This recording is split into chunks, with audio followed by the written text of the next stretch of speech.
of October 2023. Some believe it's unlucky. I hope that turns out to be false for you and me. There's some other things that people have said are going to take place today. We'll talk about those later on in the show. The weather today, it's breezy and cool. It is a 55. I did for the first time the remote start of the car early and threw on the heaviest thing I think I've worn so far, largely because I couldn't find the other jacket or something. But 55 degrees, breezy and cool today. Saturday and Sunday are just big balls of fire in the sky. 60 and 68. I stopped caring after Saturday because, of course, I'll be gone for the following week. But for you, those of you who are not leaving the state of Colorado, 68, 73, 77. And then next Wednesday and Thursday, it's back down to the rains. We dropped down to 53 a week from yesterday. Billy? That's a little cold. It was a little chilly this morning, rolling out of the garage. It was a little chilly. There was significant rain 2 nights ago. There must have been a little bit somewhere where we were. I think there was last night. Yeah, because I came out and felt it looked like something had fallen out of the sky. And I didn't want to put my hand in the leaves this morning because I've got a chore that has to be done next couple of days. I've got to rake some more leaves. And so I've got to figure out if they're dry or not. This is why trees are evil. Yeah. And so I went down and I normally, I'm not going to rake the leaves when they're wet because that's disgusting. They smell bad. And no, if I don't have to, I'm not going to. So, but I looked over at the pile of leaves across the grass and went, do I need to touch them this morning? I said, no, I don't. Because then I've just got a wet hand. And then what am I going to do? I have to wipe it on some part of my body. And, that's for other things. Did you at all spend time watching the Broncos? Unfortunately, yes. I was able to, and this was not easy. I actually squeezed in a nap earlier in the afternoon for the specific reason of being able to mortgage that extra sleep later on in the evening so I can stay up no matter how long the Broncos game went. And luckily, it only went a little bit past 9, so fairly reasonable for us. I don't know. This one was, it's disappointing, but it wasn't as bad as I thought it was going to be. So it's one of those times in which I look at it as a moral victory. I'm like, oh my gosh, there's nothing moral. It feels like the defense stepped up. I mean, they held Mahomes to a touchdown pass, which was nice. I mean, Kelsey had a great day. But I started watching in the second. I went to parent-teacher conferences yesterday. Oh, nice. For Jeff. Nice, and we'll talk about that in a sec. But so I got home and started watching, I don't know, sometime late in the second. At the time, it was only 3-0 for folks that watch the game. So you get some sense of it. Oh, so you still had hope. Oh my gosh. I thought, oh my God, it's in the second quarter. It's 3-0. What? This is awesome. Yeah. We're gaming it. Yeah. And then I think because I turned on the TV, instantly the Chiefs scored again. And it was 10-0. And I thought, okay, we go into half 10-0.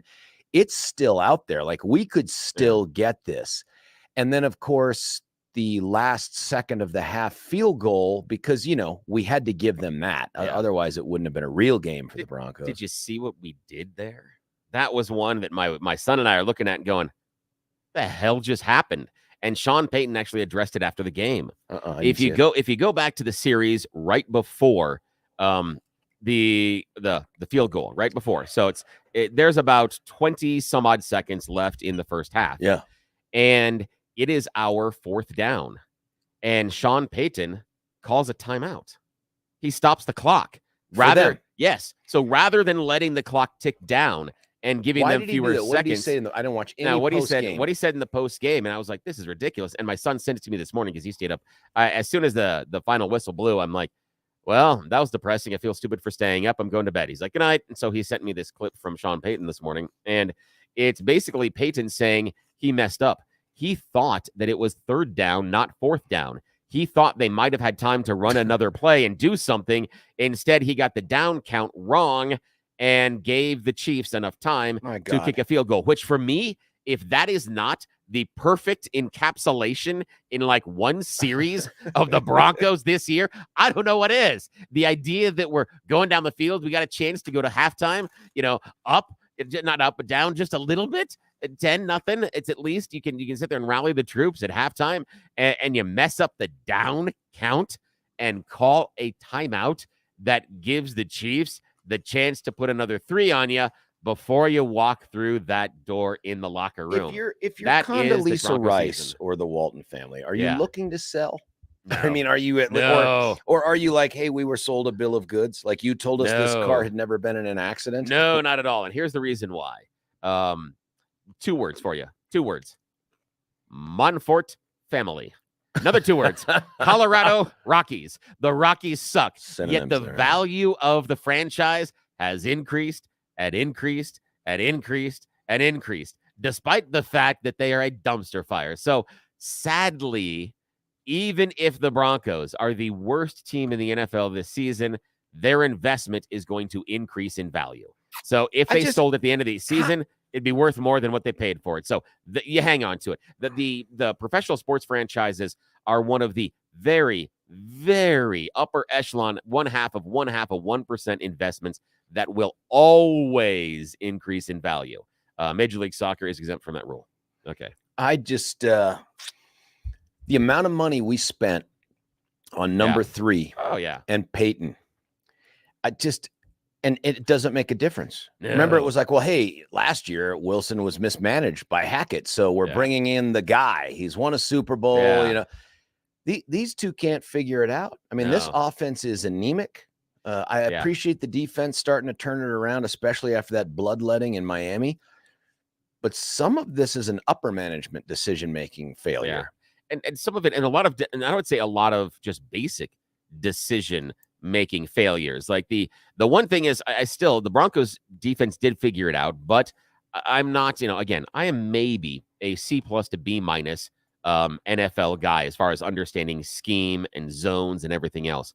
But I would really love to have someone explain to me what is going on with the teams that we are playing and how they are scheming and planning against our defense, where they are managing to routinely have people open with no one within 10 to 15 feet of them. How do they have this person that is so wide open? Yet we, who have, oddly enough, I've counted the same number of players on offense. It's not like they get an extra player. We have the same 10 they have. Yeah, I'm surprised. I didn't think so. 11, I was like, I go, this can't be right. I go, we got to be playing with 8 or something.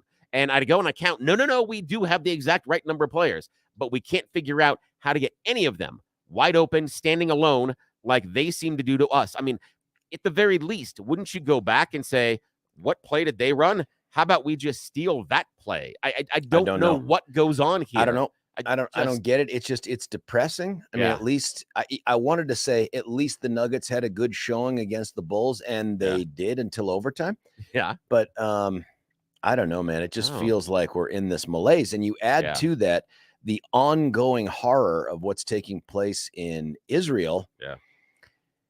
And the fact that the GOP seems to be I don't know, drunk at the House out there in Congress. Like it is they're trying to elect a new fraternity president, and nobody will stay sober long enough to be able to get it. And the worst part about it is they're not partying inside the frat house. They're doing it on the front lawn in front of everybody. That's right. Everybody is seeing them on the front lawn. Yes, they are. Yes. It's so like puking in the gutter. What's the good news today? Hold on. It's Friday. Are you going to surprise us in the Thorpe Report and it's all upbeat, uplifting news? Like stories about Taylor Swift and Travis Kelce really being in love? Sure. We'll go with that. I'm hoping that, we have such a short attention span. By the time we get to the news, everybody will forget. And we're talking, and previously you're talking about decision-making. I've got a real question about Russell's decision-making. And there's part of me that, and I know that Drew Brees came in early, but there's part of me that if I was Sean Payton, I get on the phone with Drew Brees and say, listen, would you be willing, if I put you up here for a week, 10 days, can you have your own private camp with Russ and not work out, but run him through film and talk to him about my philosophy as a coach and your decision-making in that pocket? Because there are times in which you watch and I can see Russ second guess himself. I can see him in that pocket, and you're like, you can, again, football fans, you have that count, the 1, 2, 3. That's when the ball needs to be delivered. So we know that's about the right rhythm. And we watch it with Russ, and it becomes a 1, 2, 3, 4, 5. Yep, exactly. And now we're running, and now we're at 6, and now we're at 7. And there was one pass last night where we did get a chance where one of our guys was wide open, nobody within 10, 15 feet of him, but Russ was running at a point to the right-hand side of the field where he wasn't set. And for the moment that guy was open, he couldn't have thrown it because he could. Yeah, there's no way. His body would not allow him to do that. He would have to turn, set, get his hips faced the right way and then deliver. And then we got another second. And by that time, the window's gone. So I just text I don't know. coming in here from some of the listeners. Man. Bring on Coach Prime. Yeah. Another is Broncos fans need to realize that it's the Caleb Williams sweepstakes now. That's probably true. Oh, that would be nice. Here's someone. 6 a.m. KNUS weather report is 24 hours old. Once again, that's always Billy can't control that. The weird part about that just happens. Is it's. Have you been paying attention? That happens like every That's other what he week. said. That's what he's saying. Again, yeah, it is, and I have no control over that. I have a couple of buttons I can push in the back to reset some stuff, but good luck with that one. There were some other questions asking for updates on things throughout the week, like the USPS dilemma and the washing machine. Did you get your parts on the washing machine? Those are supposed to arrive today. So okay, next week we'll be able. Oh yeah, no, you'll be able to. Yeah, I'll be able to talk about it next week or when you get back. And again, I have my today is super compact. The part was supposed to be delivered last night, was not, so it should be delivered today is what the update has been. So I should get it today, but I have a radio show to do. I have another one after this one. I got to be on the air at 11. And then after that, I have either during the show or afterwards, I'm going to have to make sure that our sprinkler system is properly drained. I'm going to have to drain the water out of the swamp cooler because oddly enough, the people that were supposed to come and shut down the swamp cooler yesterday canceled on me around 2:00 in the afternoon, despite the fact they were supposed to be there at noon. So yeah, I was super happy with customers. Do they work with USPS? I think so. I think I saw something on YouTube. You should not consume the water drained from the swamp cooler. No. You can use it for a whole bunch of other purposes that don't involve it going into or onto your body, but you really should not ingest it. Makes me feel bad because we were planning for the neighborhood swamp cooler margaritas. The snakes love that stuff. It's like, it gets a little tingly as it goes down. Last night for me was the parent-teacher conferences for Jeffy out there at Rock Canyon. That's always a fun night. I try not to ever miss them. I think I've missed one because I was out of town or something. But I love going. One, I want the teachers to know that the parents are engaged. That's not the primary reason, but I think when teachers are there and the parents are coming up and they're talking to them, and it's not just the parents who are like, why did you kick my son out of class? Or how do you make an F a D? I mean, and you don't get a lot of that anyway, but as long as the parents are showing up, I think it's a bit of a morale booster for the teachers to see that parents are that engaged. I also want to hear from them things that you don't normally get from just a grade. Like Jeff, like all the kids, fantastic student, but I want to know things like, is he participating in class? And does he participate on his own, or do you have to call on him? Things like that, just to try to get a sense of kid participates a lot. Oh, good. Yeah, a lot. And it's interesting. It was interesting class to class. I called him last night afterwards. He and his brother went up early for Parents Weekend, which I'm going to go up to today, up to CSU, And I called him last night and said, hey, buddy, it is just so easy to be your dad. I mean, you just make me so proud. I said, these teachers couldn't say enough nice things about you, including his AP World History teacher was like, Jeff's got a really good sense of humor. And I said, I am sorry. Yeah. I said, I'm just so sorry because it only gets used for evil after this. Yes. And he said, he gets political. Like he'll throw in political jabs and say things about, and I'm like, okay, good. And he said, but he participates. He's great. Another teacher from English, the honors or whatever it is, English that he's in, I've lost track. She's like, he's doing a great job. We just finished reading Into the Wild. And I said, I know that because we had a conversation about it. He's got some opinions on that thing. He did not like it based on how it resolved, and it made it feel like, what was it all for? If you don't know the Into the Wild story, it's like, what was all, like he could find no affinity with the protagonist, if that's what you want to call it. He just couldn't find any connection to him. And she was like, oh, that's great, because we're going to write on that and blah blah blah. That is wonderful too, and that's wonderful as a student and learning that sometimes those stories don't end up like they do in the sitcoms, the dramas, where it's a nice little package and everybody's happy and we all hug at the end. Sometimes at the end, the ending sucks. Yeah, it's good. Well, and his ending wasn't he dies because he's dying for some noble cause, or he's in the fight. He ate some berries. I mean, Jeff was just like, he just ate the wrong berries. Yeah, and I'm exactly. Yep. which Yep. again is a little bit of a metaphor. So he goes out and does his research. He's like, they had to move that damn bus because they found more and more dead people going up there and either killing themselves or just dying because they've completely misjudged it. I'm like, okay, now it's getting a little creepy. But so I told her that it makes the sequel much more interesting. Yeah, right. Into the Wild 2, Jason. Exactly. Actually, that's Psycho. Yeah. That's it. So that was really nice to hear. The music theory, he's taken AP music theory, which apparently is one of the hardest classes they offer, which I wouldn't have guessed, but apparently super hard. That woman was out. Went and talked to the Spanish teacher lady. She was very, very appreciative of Jeff. He from what you can understand. Yeah, right. She did her best to communicate with me using something called English. I struggled with the words. She was doing great. And then interestingly, and all the teachers are like, oh, Jeff participates all the time and he's with this great group of kids. And I get to the honors chemistry or whatever it is. And she's like, oh, Jeff's really doing well. He started off slowly. And I'm like, was that slowly because he missed the first week of school in Korea? And she goes, I think that's it because his, they've steadily improved. And she said he's with a great group of kids. And I'm like, oh, okay. Does he participate? And she's like, yeah, he participates, but he's a little more quiet. And I'm like, this is out of all the teachers, this is the first one. I'm like, okay, well, so it makes me wonder, what is it about chemistry? Do you know what I mean? What is it about chemistry where he's not as comfortable or confident? And I don't know the answer to that. I'll talk to him about it. Maybe he doesn't feel like a mastery of the subject where, the idea that he was a slow ramp up, that he doesn't want to expose himself, that he feels more comfortable where he is in the other classes, that maybe he feels an information deficit. I don't know. That could be it. So we'll talk about it on the trip next week and all that. But it was just it's also harder to make chemistry jokes. It was great. Much more difficult. It is. And then the math teacher, when I walked up and I told her, hey, I'm Jeff's dad, she just closed her laptop that she uses for notes and started crying. I refuse to speak to Yes, exactly. She has a thick accent from, I'm not really sure. I mean, if I had to guess, it's somewhere between Germany and South Africa. You know what I mean? It's definitely not Professor Ishai. Ishai. Someday we'll get it right. Yeah, we'll get it right. And she closed the lid. She goes, I don't have to look at this for Jeff. Wonderful boy, great kid.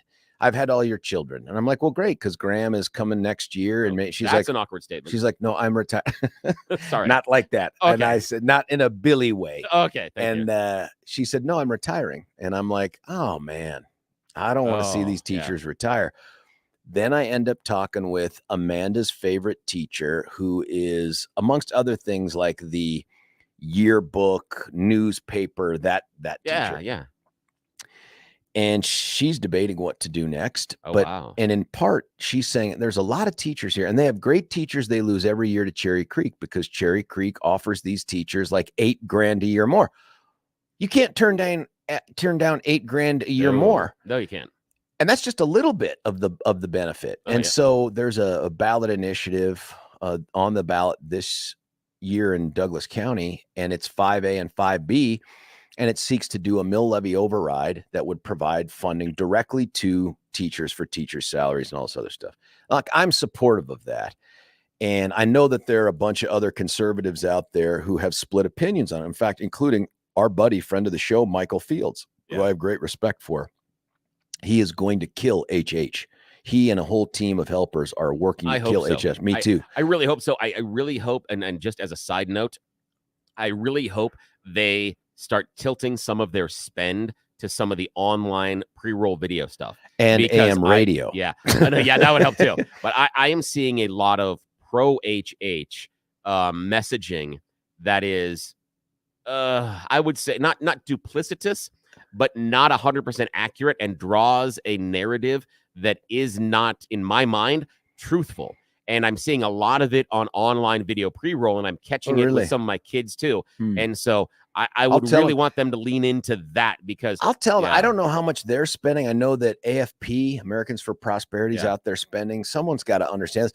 But I've seen similar little postings and on social media. One of them is just a flat out lie, which is HH does not end Tabor refunds. And it's like, there is no practical consequence. It's almost like saying you're never going to die. You're Exactly. not going to die. It's like, wait, I am going to die. No matter what you do, I'm going to die.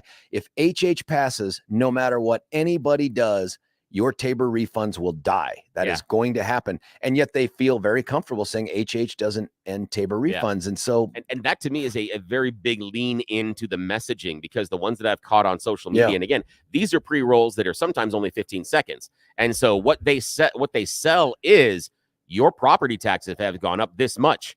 HH fixes it and lowers them. Vote HH.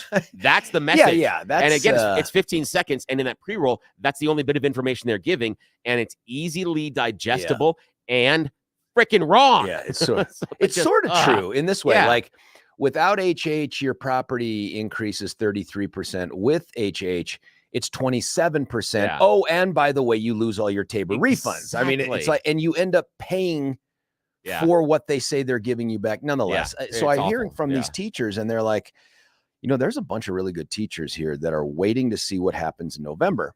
And if this mill levy thing fails, if this bond thing fails, they're probably going to look to move out. I'm like, this is killing me, because my kids are still in the system, man. I want them to have these great teachers. And in fact, there was a dude named Fruits, crazy last name, but a brilliant music guy. Oh, I was hoping it's home ec. That would be funny. Super guy. Everybody loves this dude. He was the guy that ran the band and did all the music stuff in the school and all this. He doesn't do the AP music theory, but Jeff had him for some other intro to music theory class. He and Jeff really hit it off. He convinces Jeff to put in for the band. And Jeff's like, Jeff's not that guy. Jeff's like, I'm not a band guy. I'm not going to. That's a teacher. Yes. That is a teacher. And then the dude over the summer leaves to go to Cherry Creek. Oh. So Jeff's like, I'm out. Yeah, so I would be too. But that was just another little anecdote to me of good teachers have great impact, and when they go, so goes the good impact. Right, like that ends. And so I worry about that too. But it was a great evening overall to get to see people. I ran into some parents I hadn't seen in a while. I ran into a dude I had not worked with since he was Lakewood PD. I mean, we must have been mid 90s. Jeez. I ran into him, and I hadn't seen him in so long. I'm the last person in the world to point this out, but gray hair, gray beard, gray mustache. I mean, the dude was a young guy back then. We have this incredible case I could never, ever talk about on FCC regulated radio. I'm not even, if anyone regulates podcasts, I'm not even sure I could tell the story. You have my attention. It's called the Rottweiler story. And I can't, it has been told across the planet. It's the last story I told my folks when we were getting ready to redeploy to Crete. I think we were at Al-Assad or something like that. It just got real interesting. But it's just one of those stories where there are people that had to sell their pets after that story because they could no longer take care of them. Nonetheless, I see Dave. I see his son, who's now like, I don't know, a junior or something like that. And I'm like, what in the world happened to us? I mean, like, where did all the time go? And I suddenly realized we're just freaking old. What happened, man? God, that is awful. And it is. I saw that the other day. A friend of mine reached out on social media. He'd gone to a concert that he and I had gone to 20 years ago. And he reached out, hey, how is it? And I'm like, that was great. And I'm like, wow, he looks good. He's gosh, his hair's really gray. And then I look, and then I catch my reflection in the screen. I'm like, I know. So is mine. I know. Yeah, I know. It is. Yeah. His ex-wife who was there with him, they have a great relationship. She tells me, she goes, oh, you may not remember, I actually helped when we were at this church preschool thing. She's like, oh, I had Graham when he was 4 or something like that in this preschool program. I'm like, Graham's going to turn 14 in 2 months. And she was like, or next month. And she goes, oh my God. I'm like, I know, I'm living it.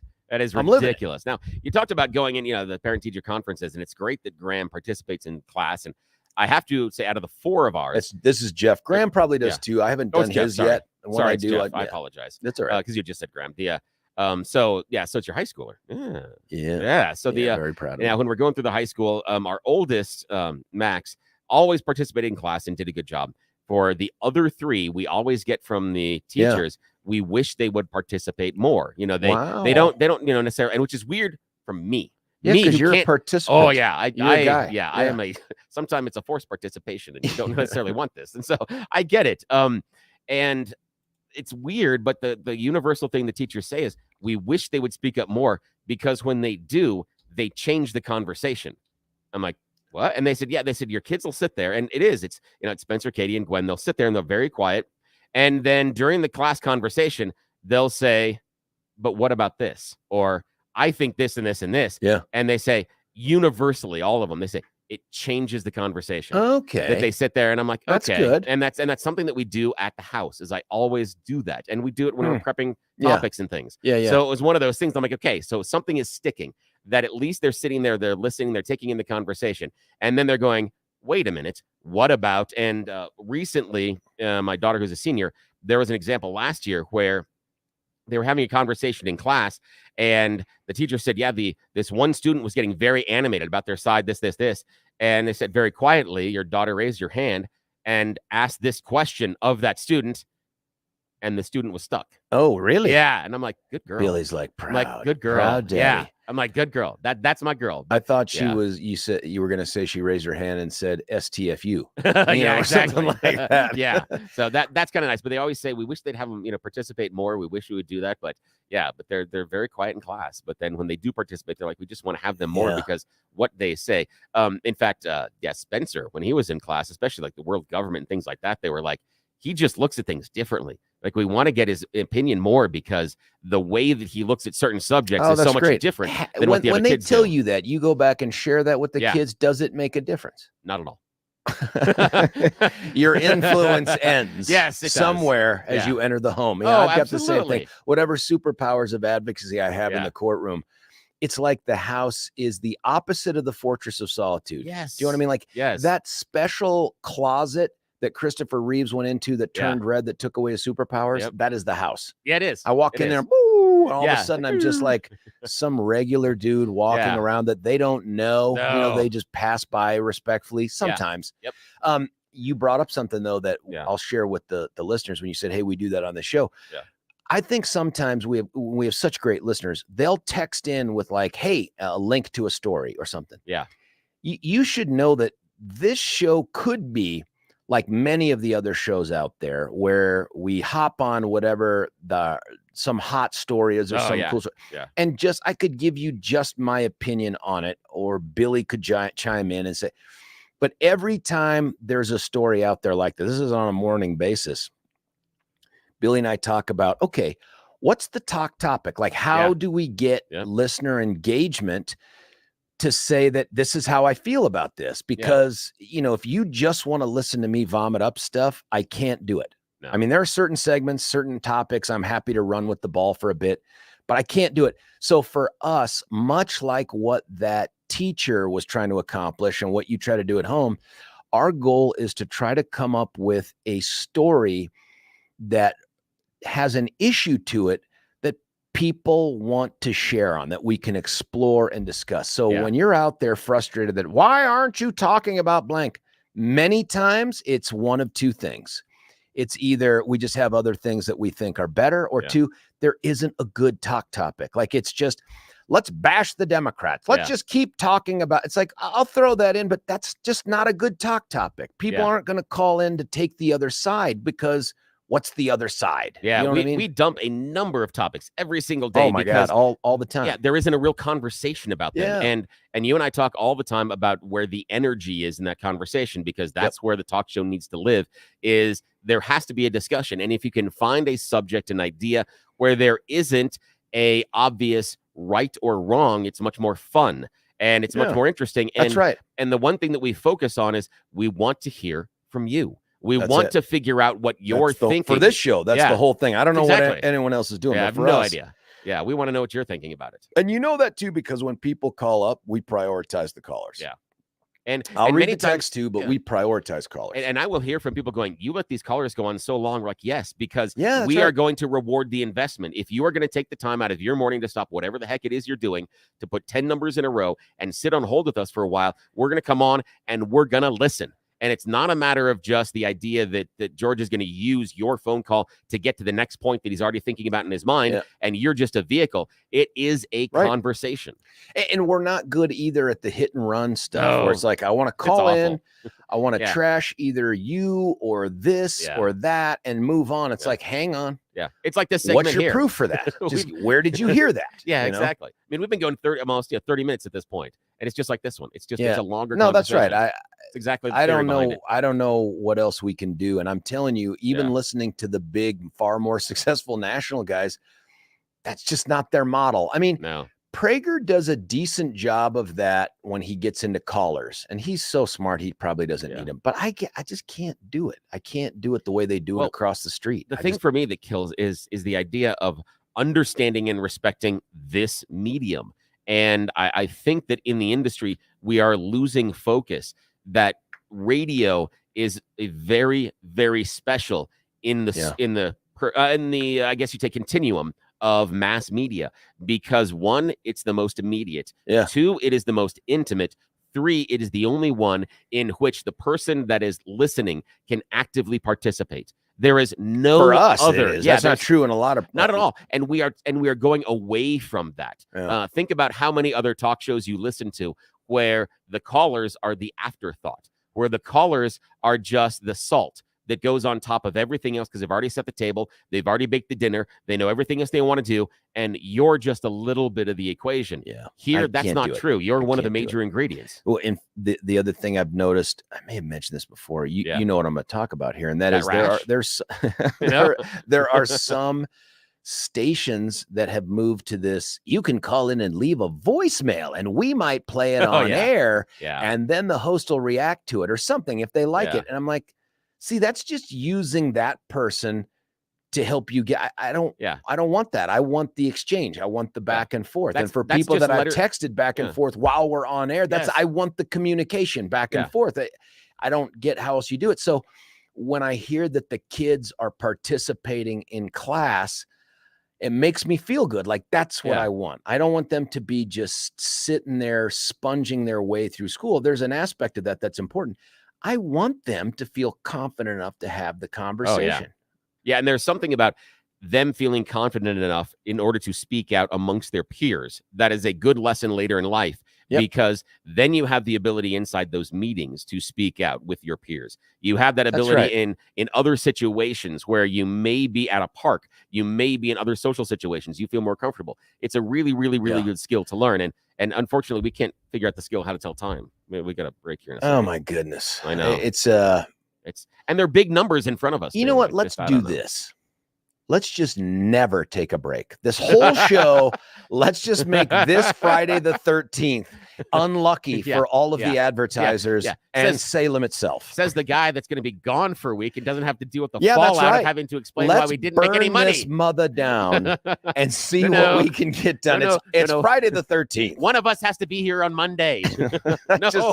Maybe you could do all the live reads on Monday. That will be the fill-in. The fill-in was Where's my veto button? Veto. You actually control the microphone, so I'm really in no place to object. It seems like I'm in charge. I'm not in charge. Billy just sort of cedes to me. So it's like when I was at the bomb house with the bomb guys, they kind of give me the plunger, but they're like talking me through it like I'm 100. Anyway, listen, we're going to cut away for a break. We're going to come back. Billy has promised uplifting news for this Friday the 13th. I am anxious to hear what selections he's made. It's George Brauchler on The George Show, 710 KNUS. Say goodbye to clutter and hello to convenience when you experience organization transformation in your home. Roll 'em Out Shelves, your clutter transformation experts, create affordable Colorado-crafted organized storage solutions. These custom options will maximize and organize your kitchen and bath storage as Roll 'em Out Shelves carefully designs and builds roll-out drawers to fit your space perfectly. To clear the clutter, contact owners Joyce and Brent at Roll 'em Out Shelves to schedule your free in-home estimate today. Say goodbye. Want to take your favorite radio station wherever you go? Well, now there's an app for that. No matter where you are, stream your favorite shows. Tap the app to listen to podcasts. Talk back to your favorite local hosts. At the tone, leave a message. Call the show. Set your alarm. Enter contests and win prizes, all in the palm of your hand. Available now for iOS and Android devices in the App Store or Google Play. And best of all, it's free. Download today.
George Brauchler back with you here, 710 KNUS. I've screwed him with the time, but nonetheless, it's time for the Thorpe Report with William. Good morning, sir. Yeah, we're going to try not to drive you crazy. Got plenty of sunshine today, but that's not going to warm us up. We got cool air remaining over Colorado for at least another day. Highs in the mid-50s today. Look at cold overnight. In fact, could get our first freeze here. So be careful with that one. I'm going to be dealing with that today. We could look for snow gradually to end up over the high country, only light snow, but I've heard that at least one snow skiing area has gotten at least 6 inches so far. Saturday, expect cooler, highs around 60, moving to 70 on Sunday and 72 by Monday. Jurors yesterday convicted an Aurora police officer of criminally negligent homicide and third-degree assault, and then acquitted another in the 2019 death of Elija McClain. We will talk about that later, and what happened and who was found guilty and who was not. Denver Police Department is investigating after a teen boy was murdered in Denver's Lowry Field neighborhood yesterday. It was around 7:15 in the evening. A DPD were conducting a homicide investigation in the area of 5th Avenue and Dallas Street. Officers are working to develop suspect information, according to police. They say it was an isolated incident. No more information available at this time. The city of Denver broke ground earlier this week on the micro community for people experiencing homelessness. Yes, the homeless site's owned by Colorado Department of Transportation near Santa Fe Drive and Iliff Avenue in the Overland neighborhood. 120 large homes. We'll see how that works out. Also, in what is expected to be the final vote on a district-wide school closure in Jeffco, the Board of Education voted yesterday to close Coal Creek Canyon K-8 and Arvada K-8. Latest move by the district to address declining enrollment, which has impacted, of course, funding and resource allocation. Wow. A Colorado judge has rejected an attempt by former President Donald Trump to dismiss a lawsuit that is seeking to keep him off the state ballot. Ruling that his objections on free speech grounds did not apply. The attorneys for Trump argued that a Colorado law protecting people from being sued over exercising their free speech rights shielded him from the lawsuit, but the Colorado District Judge Sarah Wallace said that law does not apply in this case. And yet once again, Buffalo's playing well into the night is going to happen tonight. They're going out to Stanford at a sold-out Folsom Field. But the game kickoff is until 8 p.m. tonight. Yeah. And that makes Coach Prime very, very grouchy. Is that tonight? Yeah, it's tonight, it says. It's Friday night. Dang it, I should have tried to get although I'm up at CSU. What am I talking about? Says, and Coach Prime is really mad. He goes, who does this? Why are you starting a West Coast game or Mountain time zone game at 8 o'clock? Who's going to watch? Yeah, who on the East Coast is ever going to see this? And the kids could possibly end up wrapping up after midnight. This is stupid. This feels to me like a selfish effort by whoever. Is it ESPN or whoever's going to carry it? I would just say this. I'd like us to beat up on the smart kids. Yeah, that would be nice. You know, those Stanford really guys, let's take them down. Meanwhile, you know that Christian McCaffrey, son of Broncos legend Ed, he'll be rooting for the Cardinal. Yes, like who the hell has a tree for their friggin' mascot? It's just ridiculous. That's talk about ego. It's just a tree. I don't know. And I don't know if you heard this. The Broncos suck. All right, that's all I got. Oh God, buddy, you just broke my heart. Yeah, me too. You know what though? I'd feel good if we could wake up tomorrow with a big CU Buffs win. Oh, that'd be nice. I'm gonna have to listen to that somehow on the dang radio when I'm up north. That'll be an interesting irony. Or coincidence? It's one of the two. You know, we're going to have someone on in the future to talk about the difference between irony and coincidence. Coincidentally, it's time to punch out, and then we can come back and do the You Choose the News. Stick around. George Brauchler on the George Show, 710 KNUS.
George Brauchler back with you here, 710 KNUS. Got to kick it over to the kid for the good stuff. That's the You Choose the News. Billy. Hey, good morning, sir. Yes, we're going to try to get this one in under the wire. We are playing the loser edition of You Choose the News this morning. You know how this works. Stupid stories, stupid headlines, and the ones that George did not pick earlier in the week. Why? Because, well, people in charge don't know we're doing this. They are not up now. Nope. Yeah, the sleep medicine has not worn off, nor has the liquor, so we're happy about this. Alrighty, sir. Here are your choices. Choice number 1, headline of the week. That's scary. Headline number 2 is In the Nick of Time. Headline number 3, what's the Russian word for irony? Headline number 4, religious emergency. Once again, headline of the week, In the Nick of Time. What is the Russian word for irony and religious emergency? We kind of just led there at the last segment. Russian for irony. What is Russian for irony? This comes to us from Moscow, where Russia saw the conflict going between Israel and Palestine and promptly stepped up and said, and I quote, "We call on the Palestinian and Israel sides to implement immediate ceasefire, renounce violence, exercise the necessary restraint, and establish the assistance of international community and negotiation process aimed at establishing comprehensive blah, blah, blah, blah, blah." Very ironic that the Russians are saying maybe the Israelis and the Palestinians shouldn't be shooting at each other. What? I have no They're idea. peace lovers. They are. They absolutely are. Alrighty, sir. Second choice, religious emergency. It is a religious emergency. That's the other one, yeah. It's a complete religious emergency. You may have remembered earlier when we had those alarms on our cell phones. It was a national kind of test the EAS system across the country. Well, that was a surprise in some communities, especially if you were Amish. On TikTok, a former Amish church member said a number of Amish men have now been shunned because the emergency alert that took place across the U.S. alerted other people in the congregation that they have cell phones they are not supposed to have. They said it was very awkward when Jebediah was standing there talking about his religious faith, and all of a sudden his pocket went, yeah. So and he didn't have a phone. Exactly. So yeah. So they were shunned because of that. I don't know what a shunning is, but I feel it's not so bad. It's Alrighty. near the shin. Alrighty. Final choice this morning, In the Nick of Time, or headline of the week. Headline of the week. Headline of the week. I'm so glad you chose this one. Alrighty. Now this I cannot even improve upon. Every once in a while we run across those stories that are so good, so well written. I can't do anything with them. I found this in an English newspaper late last week. Here is our headline. World champs conquer players must bake their nuts as they are too soft to play with. No. Yes, the Conquer, and read this. Conquer's world champion chiefs admit they are allowing players to harden their conkers after cold spells, heat waves, and downpours have left their nuts way too soft and squidgy. No. I like squidgy. Conquer's players competing at the World Championships, didn't know there was such a thing, now are allowed to bake their nuts after the wet weather left them much too soft. We've all been there. We know how that is. Sport chiefs admitted that participants are able now to harden their conkers even before battles were commencing. It previously has been thought as cheating, because who hasn't thought of cheating as with a hard conquer? They said it may be the only way to guarantee world-class action in this bizarre sport. They say this plans to harden up to 3,000 conkers for the up to 200 players that are taking place. Now? It's Detroit? In England. No, in England? Yeah. Wait a minute. Is it coming up this week? Because I'd love to participate in hard nut touching or throwing or something. It's last week. And the Conquerors are basically Buckeyes. And the game is, it was played by children in England. You wrap a string around the Buckeye, and then you try to use it to smash down the other guy's nuts. Pun intended. But the idea, it's like marbles, but with your nuts. No, you can't. No, but there are no strings with marbles, and not around your nuts. No, I don't understand. Is it a colloquialism there? Because I'm getting ready to go there to say I just got kicked in the conkers. Oh, there we go. Yes, it is. It's a colloquialism, and that is it, sir. That is the end of today's You Choose the News. We do have time for that advertiser. Yes, you too can become a pet psychologist or other sort of jobs that don't exist. Be a Pilates instructor, an influencer, and other pretend jobs. Get people to pay you for your fake work. That's what we do here every morning. We appreciate you playing along. All right, it's all yours. Well, Billy, I think we ended with the right one for the week. The nut thing was huge. Listen, when we come back, we're going to talk about at least one of the headlines from the Thorpe Report. I want to get your feedback on it too, but I'm going to do a deep dive on this. This is kind of a big deal. We've been talking about it. We'll keep it going. It's George Brauchler on the George Show, 710 KNUS.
George Brauchler back with you here. It's hour 2 of 4 on this last show of the week, and the last show for me, at least until Monday, and I'm trying to do the math in my head, 23rd of October. That's 10 days from now, because today be Friday the 13th. I hope it's a lucky one for you. Still no one's come forward with that Powerball thing. It was a good day yesterday for at least one of the two defendants in a case that we have discussed at length, and that is the case involving the death of Elija McClain at the alleged hands of 3 Aurora police officers and 2 paramedics. That is a case that I don't want to go through the whole history again, but you'll remember the initial report by the medical examiner said, I can't tell you what killed this kid. And by kid, he was 24 or something like that. I can't tell you what killed this kid. And based upon that, the then elected district attorney, Dave Young, who was term limited, that's the only reason he's out of office, said, I can't win this case. And he was right at the time, because, if you don't have a good faith basis to believe that the guys committed the crimes, as well as a reasonable likelihood of success at trial. And how could you have that if the medical examiner says, I don't know what killed this guy? So he didn't pursue charges. As you will recall, nothing happened. Shanine McClain held her own sort of one or twosies. People would show up on street corners in Aurora protesting the fact that nothing had been done about the death of her son. Then George Floyd happened. And in the post-George Floyd universe, there was a change.org petition. There was over like 4 million people who don't live here in Colorado who signed off on it. And of course, as you know, that and a Kardashian call is what triggers action by the governor. And so he took action, and he appointed a guy who ain't never been in a courtroom that we know of, Phil Weiser, to take over the case. He did what he did. He ended up hiring 2 civil guys. We've talked about this at length, whose prosecution experience was federal only and 100 years ago, to be in charge of this prosecution.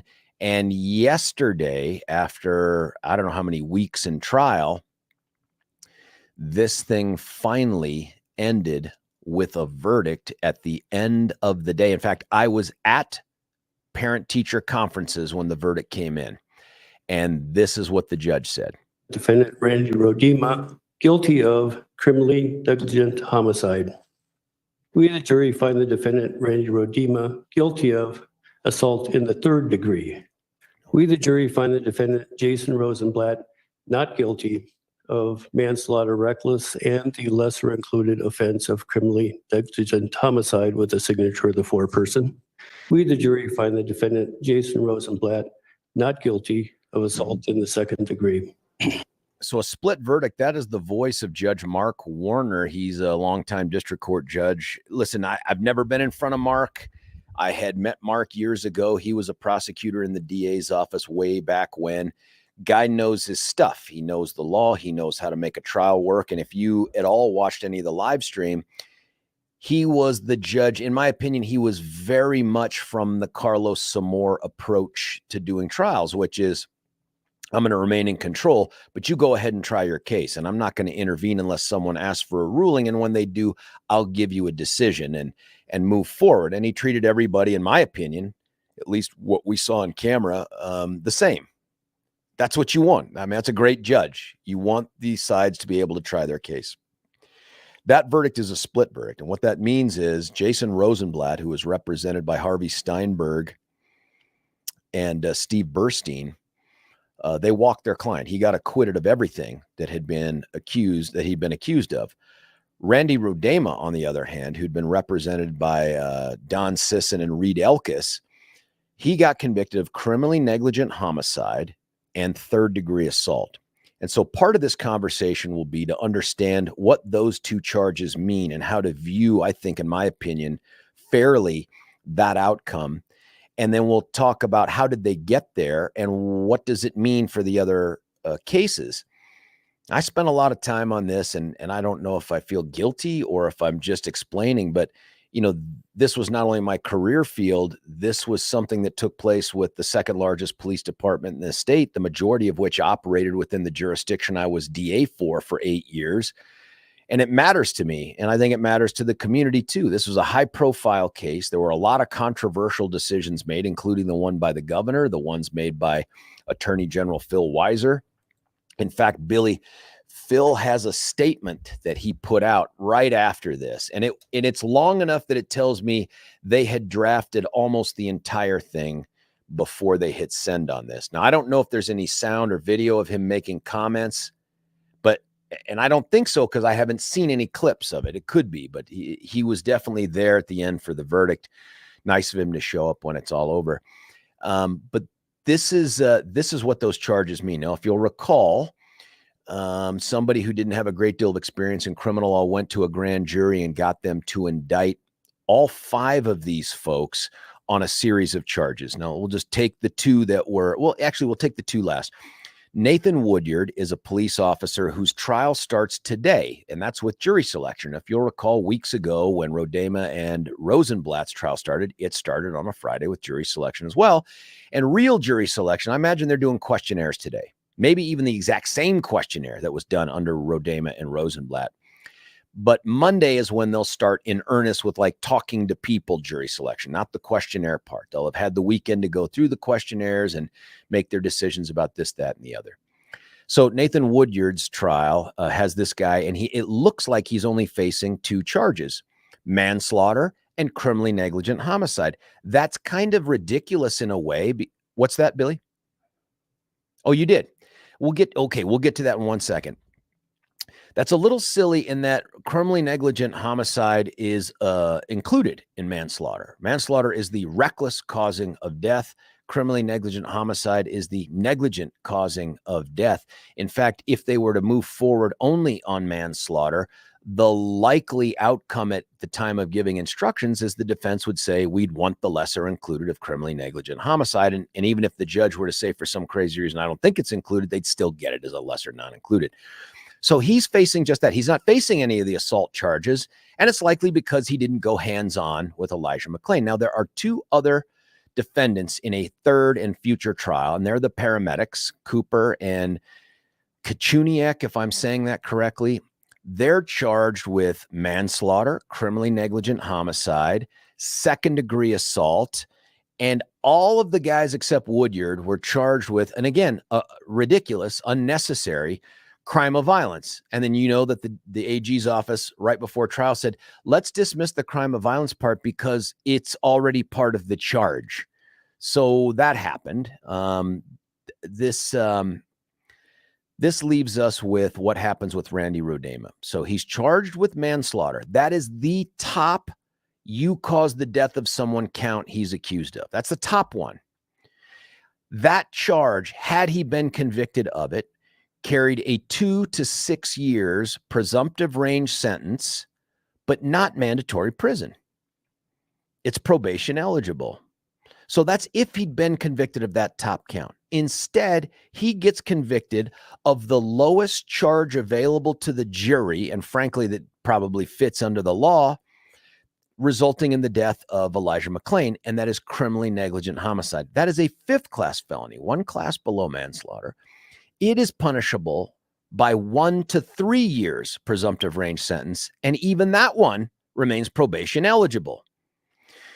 If you get to the second-degree assault charge, and I told you this before, they really the causing the death charge was in many ways that was the symbolic charge that they wanted. They needed to say the cops caused the death of Elija McClain. That was the purpose of those charges. But the real charge was second-degree assault, because the second-degree assault with the subsections that they accused of were mandatory prison charges. That's why the crime of violence enhancer was unnecessary. Had he been convicted of second-degree assault, he would be facing 5 to 16 years in the Department of Corrections. Mandatory. Boom. That's the hammer. But he didn't get convicted of that.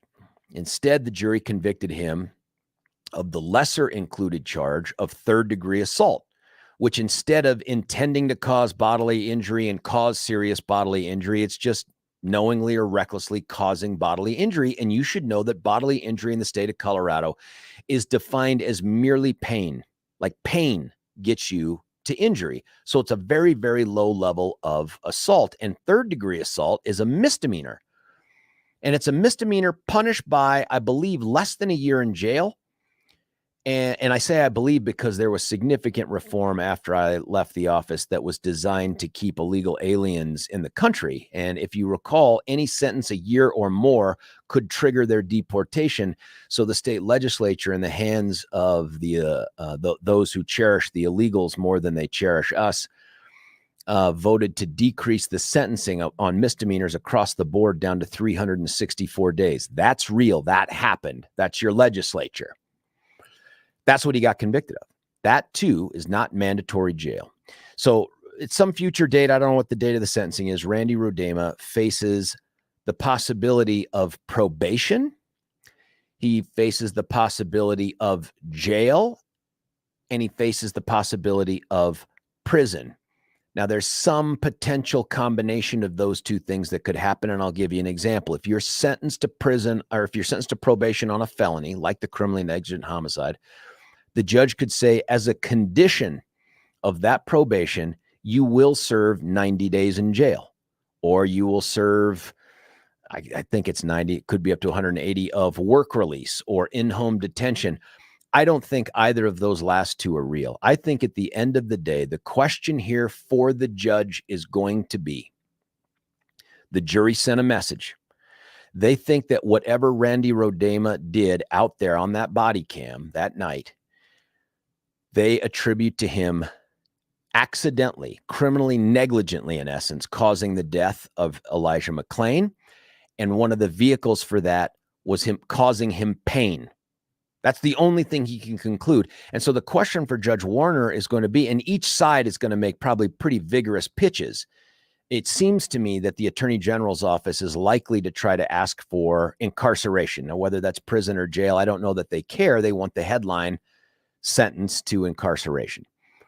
The other side, of course, pitching for the fact that, wait, Judge, the co-defendant who was there for almost every single second, and we'll talk about the distinction between their conduct here as a vehicle for the jury's sort of, some people texted me right after it happened, what a weird verdict. It does sound like a weird verdict, but there's a way to get there rationally. They're going to say, wait, whoa, the dude that was right there next to him the whole time, that was with them the whole time, that guy walked out of here a free man. Our guy, no matter what you say, Judge, from this moment forward, is going to be a convicted felon for the rest of his life. That is a huge punishment right there. And by the way, that's not crazy talk. Every public defender says that at some point about a client that gets convicted of a felony by a jury. So I don't know when that sentencing is, Billy. Maybe there's something out there when it got scheduled, but this is a guy that is facing the potential at most, in my opinion, of 3 years in the Department of Corrections. Now, let me just remind you that in Colorado, our sentencing structure is 100% fake unless you get life without parole, and that only happens with first-degree murder, not an issue here. So if he gets sentenced to 3 years in the Department of Corrections, this is on a charge that is not a crime of violence, which means the words in the statute say he's got to serve 50% before he's parole eligible, but that's fake. He gets good time. He gets earned time. He gets didn't shank your cellmate time. And the statistics tell us that he is likely, even if he went into prison, to serve about 32% of that time. But wait, 18 months before you end that period of incarceration, you can apply for community corrections. There's also the time you spend at something called DRDC, the Denver Regional Diagnostic Center, which is where all people who are bound for prison go first because they weigh you and measure you and test you and check you and try to figure out what risk you are, where the best prison to send you is. That doesn't happen in a day or a week either. So if this guy were to be maxed out in prison, I expect him to really not ever go to prison. I expect him to spend a de minimis amount of time in straight up behind bars incarceration, even if he gets 3 years in the Department of Corrections. I also don't expect Judge Warner to sentence him to 3 years in the Department of Corrections, because what Judge Warner would have to do is to, in essence, be able to distinguish enough between this and the guy who walked away, and to say, this is the worst criminally negligent homicide case I've ever had. because that's the maximum sentence you can give. Now, I don't know the judge's theory here, and every judge starts someplace new. And do you start at 0? Do you start at, I don't know what to do? Do you start at the midpoint and work your way up or down? But to max this guy out, you would have to find, in the absence of any prior criminal history, that what he did was the most egregious criminally negligent homicide you've ever seen. Now, he could get there, and he could say, you're not a regular person, and you didn't do this as a regular person. And I'm going to put a premium on the fact that you did this wearing an Aurora police uniform. You were able to do it using Aurora police authority. And I'm going to send a message that this community will not tolerate criminal deaths at the hands of police officers. He could say that, and it wouldn't be crazy for him to say it, and then send this guy to prison for 3 years. But like I said, he's not really going to prison for 3 years. That would just be a headline that Phil would tout. Now, apparently Phil did make some comments after the verdict, and Billy has found them. I haven't heard them, so this will be a matter of first impression for me. Billy, whatever it is you do. We knew that this prosecution would be difficult. It was nonetheless important that this very significant case go before a jury so it could hear the evidence, review all the facts, and make a judgment. I am deeply proud of the team behind me, the hard work, the seriousness of purpose, and the manner in which they put everything they had into this prosecution. They presented the strongest case they could to lead to holding accountable actors who were involved in the death of Elija McClain. Today, the jury returned a guilty verdict as to one of the defendants. I'm so grateful that the team's hard work and dedication resulted in this judgment. We have 2 more trials yet to prosecute, and I know the teams handling those cases will bring a similar commitment to their work.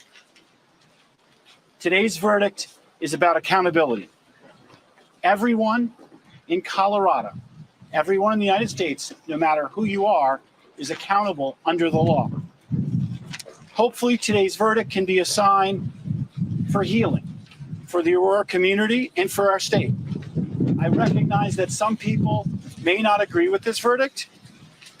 All of us, I would urge, must respect our jury system, which is a pillar of our democratic republic. The people who served on this jury are our neighbors. They're regular Coloradans who took time out of their lives, stepped away from their work so they could hear the evidence, deliberate, and deliver justice. I thank the members of the jury for their service. We are here today. No, hey, let's end that. If I hear any more, I'm going to spit up on air here. Not a horrible statement given the outcome of this case, but a couple quick things. One at the end there, and this is the first time I've heard it.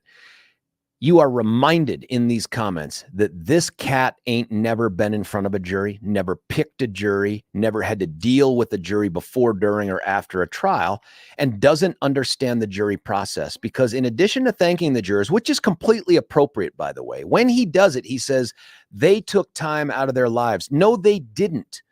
Time was taken out of their lives by the government. And let's be clear, these people didn't volunteer to be jurors. They were legally compelled to be jurors. And that's the difference between someone who's been in front of a jury and not in front of a jury. The people that lavish all of this thanks ahead of time on the jury, like, thank you for being here. Thank you. It's like, whoa. I didn't volunteer to come here, Hepcat. I'm just a member of the community that has a driver's license, pays taxes, and shows up on a roll that gets me sort of randomly chosen to serve. I'm here to do a job. I'm here to do my civic duty. But you can just tell whoever wrote that for Phil, and he doesn't know any different, they took time out of their lives. Nope, they didn't. They were compelled to do it. But more than that, and we can talk some more as we cut away for a break here about the statement and how do you view this particular verdict?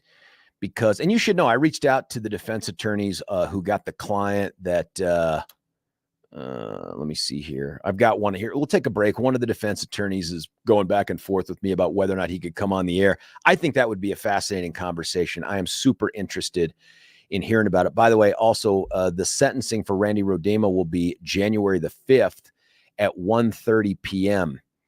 Interesting.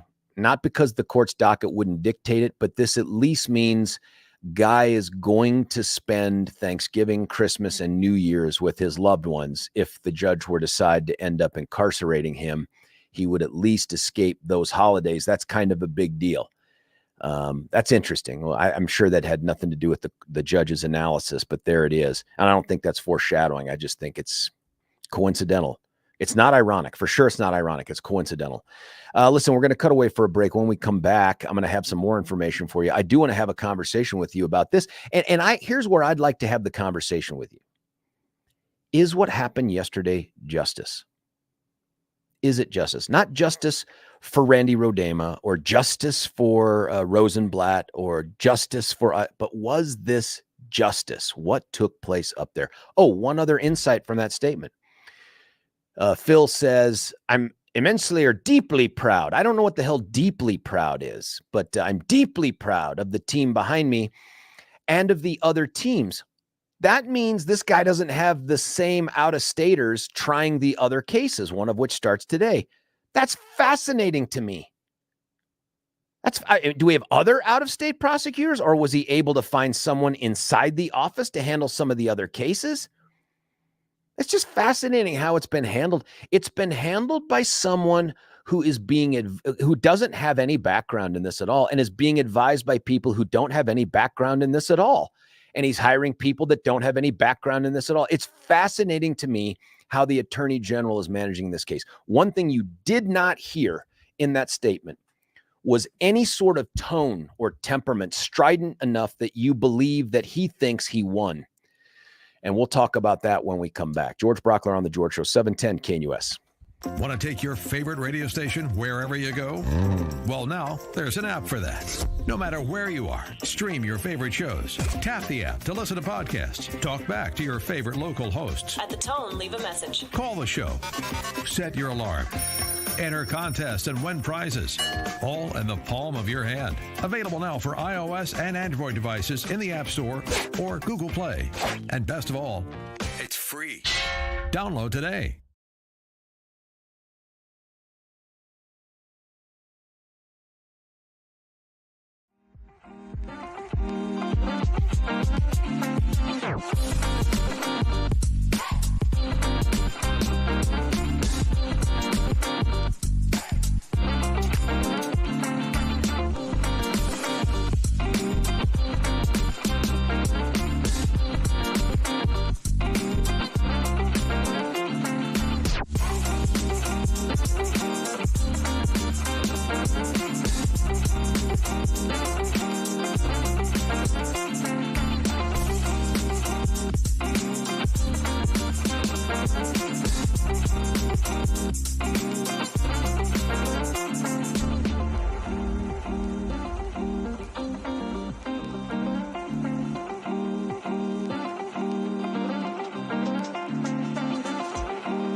George Brauchler back with you here, 710K NUS. We think we have landed at least a 10-minute phone call from one of the attorneys for Jason Rosenblatt on the case. We are waiting for him to call in. Dude is speeding his way, probably well within the speed limit, up to a courthouse somewhere in Colorado. That's just how it works. And when we get him on the line, we will bring him up and we'll have those conversations that I think we can only have right here on 710 with Big Daddy while we talk about this. This may be him right here. Hang on just one sec. Billy, is that him? Hey, coming up on the VIP line right now, and I'm thrilled he's taking time out of his drive up to court to have this conversation, is Steve Burstein, one of two of the attorneys that represented Jason Rosenblatt and got a huge verdict yesterday. Steve, thanks for joining us. Morning, George. How are you? Good. So that folks know, Steve and I go way back in this way. Steve worked for me as a prosecutor for some years. I was such a good boss. He quit and then went to go work for Harvey Steinberg, who he is now super successful with right now. Steve, can you tell us, I've gone through in detail the verdict itself and what I think it means sentencing wise for Rodema and all that other stuff. Can you just give us a sort of your sense of the case itself and the trial? How did you get to the point of acquitting Jason Rosenblatt, or the jury acquitting Jason Rosenblatt? I can tell you that this was one of the most complicated and emotional cases that, at least from an evidence perspective, was all recorded either on video or on audio. And the way that we approached our case was from the facts, which really showed that Jason Rosenblatt didn't do anything wrong. We felt like he was a scapegoat. He did what he could to help Elija McClain. You can hear him on the video asking him over and over to relax, to calm down. When he saw that Mr. McClain was throwing up, you can see that he moves him to help him. He tells him to get it all out, asks to put him into the recovery position, which is what the officers are trained on, following any sort of a carotid hold or other type of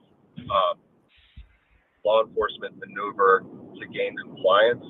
And Jason was also the one who called for the paramedics to get to the scene about 30 seconds after the hold was placed on Mr. McClain. So from our perspective, Jason did absolutely nothing wrong. He followed all of his procedures. And I think one of the keys for the jury, at least in terms of our client, was that McClain was given the ketamine. He was not even touching Mr. McClain. He was standing by the police cars talking to his sergeant, who also, by the way, had been on the scene for about 12 minutes before the ketamine was administered. He got there 3 minutes after the call started. I thought something compelling about your guys' presentation too, and Rodema's attorneys highlighted this also, is that, look, if this is supposed to be cops who just didn't care and they were just out there doing whatever cops are doing, it doesn't make sense then that they tell him, we're going to lay you down, and they take him over to a grassy part instead of just dropping him where he stood. And I thought that is an indication, at least in part, of what these guys were trying to do. Well, that's one of the first things that our client says to him is, we're going to take you over there. And he asked the other officers to move him to the grass. The area they contacted him was a cement sidewalk, and right next to that was a large bed of gravel rocks. And of course, they don't want a situation to occur there that could hurt the person they're contacting or hurt themselves. And so they really tried and made attempts at the initial onset of any contact with Mr. McClain to de-escalate and to try to keep this as civil as possible. And one of the things that they really struggled with is that they were duty bound to contact him. A 911 caller calls 911 before, and this is pre-COVID, to report somebody's wearing a ski mask, wearing heavy clothing. It made them scared enough that they called 911. These officers didn't pick out Mr. McClain. They responded like they are required to do to a call. And that's how this all started. We're talking with Steve Burstein, one of the winning successful attorneys in getting his client acquitted of the allegations that the attorney general squeezed out of a grand jury in the death of Elija McClain. In terms of this particular case, help folks, and I'm not asking you to throw Rodema under the bus. I'm saying if you're looking for a way to, and I thought the jury was very thoughtful in this, but to rationalize an acquittal of Rosenblatt, but giving those convictions to Rodema, what would you say? I think it's twofold. One is the officers have a chain of command, and Jason Rosenblatt had been on the force for less than 2 years. He was by far the most junior officer, as I said, who, for whatever reason, was not charged. And I agree that he should have been charged. But he had been on the scene for about 3 minutes after this started. And also, I think that the key with Mr. Rosenblatt was he was not in contact with Mr. McClain for 4 minutes before the ketamine was administered. I think that those are the distinguishing factors at play here. Although I can tell you that I am still confused, having worked on this case now for almost 3 years, as to why it was charged the way it was charged. Not just for my client, but for example, Mr. Woodyard, whose trial starts today, was the officer that applied the carotid hold to Mr. McClain. But yet, my client and Mr. Rodema were the only 2 officers charged with assault. Isn't that interesting? I still don't understand. That is interesting. Also, and maybe think differently, Steve, you've been a prosecutor. I was fascinated that they charged manslaughter and criminally negligent homicide and the crime of violence. And I'm like, well, what are they doing here? Or was this just that they could have gotten the grand jury, it seems like, to do anything they wanted? Why do you think they went that route? Well, the manslaughter charge and the criminally negligent homicide charge also confused us from the beginning, because by law, criminal neg is a lesser included of reckless manslaughter, meaning that if they indict on reckless manslaughter, they can add that in during the trial if they want to. One of the few charges they have the option of adding in. And so to indict separately on that really didn't make a lot of sense to me from a prosecutorial standpoint.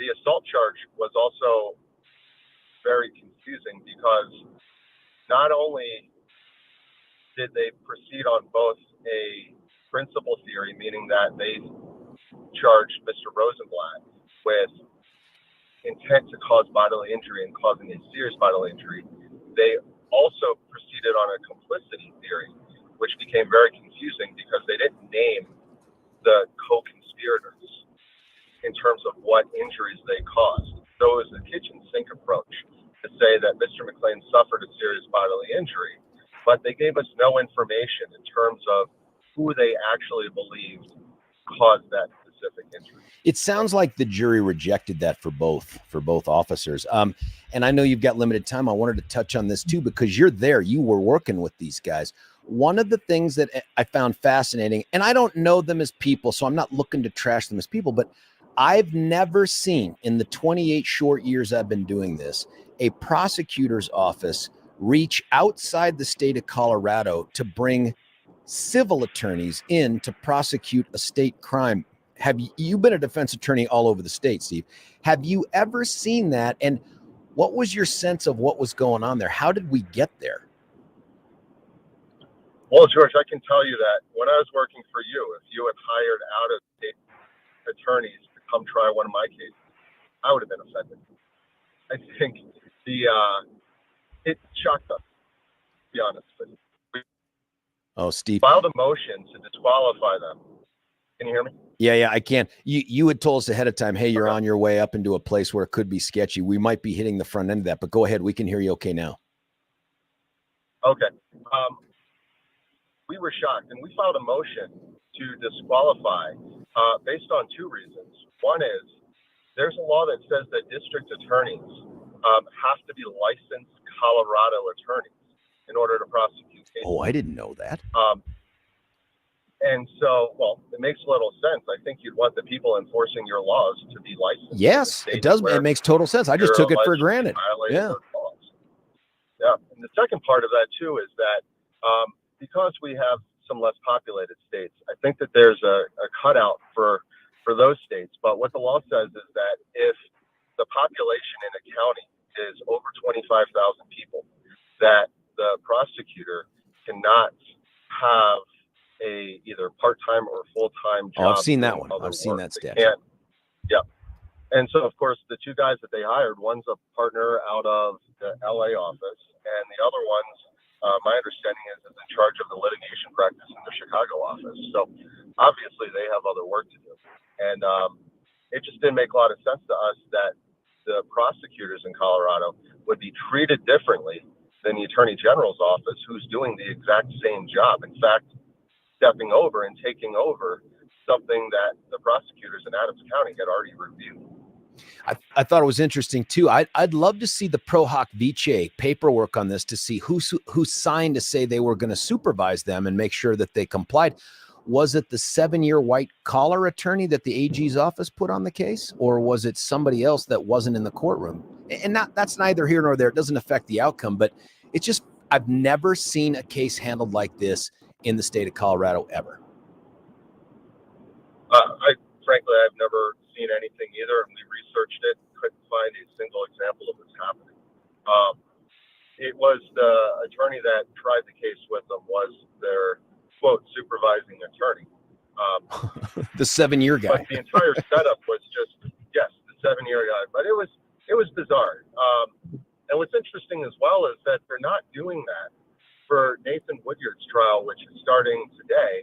And my understanding is that they're not doing it for the paramedics trials, which are going to happen in about a month. So they brought these guys in, I think, for this first trial to pull out all the stops that they could to try to secure a conviction.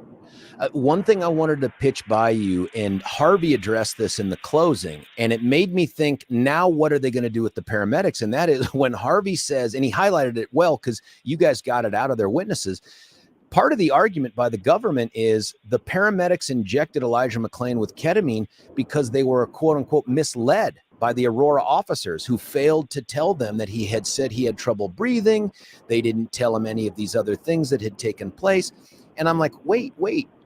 So the cops are responsible for the paramedics giving ketamine? What is this same office now going to tell a jury when they prosecute the paramedics? Well, the way that came up for us is we were trying to figure out why the AG's office wanted to start with our trial as opposed to the paramedics. In my view, the paramedics, the ones that injected the ketamine, had the highest risk going into trial. Yep, so that's right. Logically, from my standpoint, I thought, why wouldn't they want to go first and try to get a win? And I think that the reason is if the Attorney General blames the paramedics and goes too strongly against the paramedics, then it would have made it much more difficult for them to prosecute the officers. They would have given us our arguments. And so I think that it was the only way that they were able to do it to save face, because they could start with the officers and make these claims that they failed to monitor Mr. McClain, which, by the way, I find to be ridiculous and a red herring. If he's talking and moving and breathing for 12 minutes, who cares that they're not checking his pulse? He obviously has a pulse. I don't think anybody would assume that if you're sitting there for 12 minutes and you're moving around and you're answering questions and you're making comments and speaking, that somebody's going to have their hand on you to check with, to make sure that your heart's. Yeah, that's interesting. I had not thought about the broader tactics of putting the paramedics last. I'm sorry the judge went that direction. But now, I mean, there's no law or rule that says that they can't run conflicting theories with different defendants in the same criminal action. And yet at the same time, it feels unethical to me. And I say unethical, I can't point to a rule, Steve, but oh my goodness, they're going to say for one incident with these 5 guys they've accused of killing this kid, with one set of people, they say, you caused the paramedics to do it because they know the medical examiner says the paramedics did it. And now they're going to go to the paramedics and say they're wholly responsible for their conduct. I think they're going to hang their hats on the complicity theory and say that that's the way that they can do this.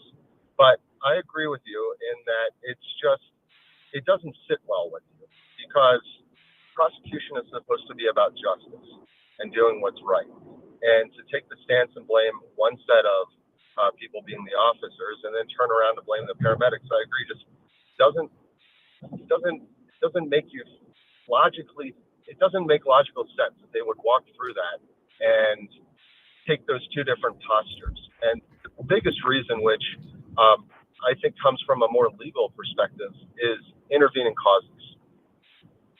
And an intervening cause is where a superseding intervening cause is where the actions of another, which you can't anticipate, change the trajectory of the situation here. And we argued that the decision to administer the ketamine, and certainly to give too much ketamine, was an intervening cause, which made the paramedics liable for Mr. McClain's death as compared to the officers. That was one of our major theories. Now, the paramedics can then turn around and say, well, these officers were charged with assault. And that assault, which we weren't aware of, is an intervening cause. Right. And had we known about this, we would have done something differently. I'm assuming that that's the way that they're going to go on the case. And so with that being said, it doesn't quite pass that smell test from a legal perspective that they have these two different groups charged. Steve Burstein, listen, I got to let you go, but here's the true tragedy here is that there can't be a real winner. I know your client is feeling very thankful that he got acquitted of things he never should have been accused of.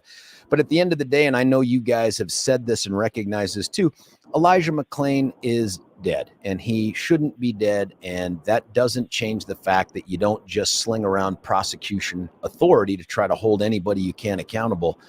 So I guess congratulations, but still it's kind of hard to be too upbeat about it when you still have Elija McClain deceased. So there's no question. Nobody wins in this situation. And my client expressed almost daily, every time we talked, how awful he felt about the situation, that it was just a series of not necessarily mistakes, but just unfortunate circumstances.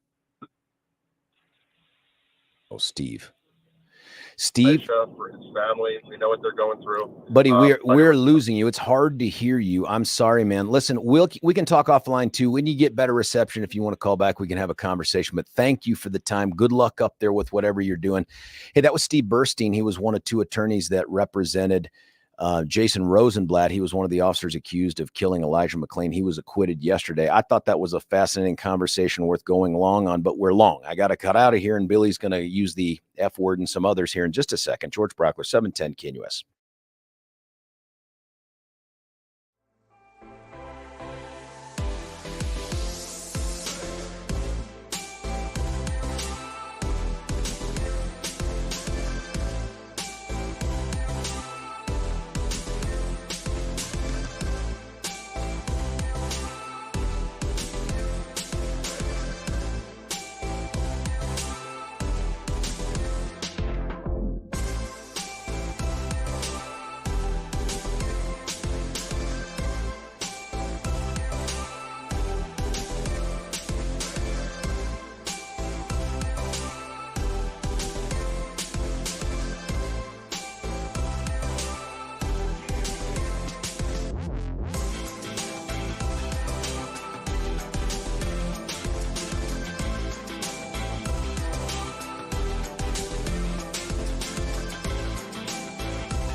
George Brauchler back with you here, 710 KNUS. My thanks to Steve Burstein. He was one of the attorneys with Harvey Steinberg that worked for the acquittal of Officer Jason Rosenblatt of the accusations laid against him by the grand jury picked by the AG's office.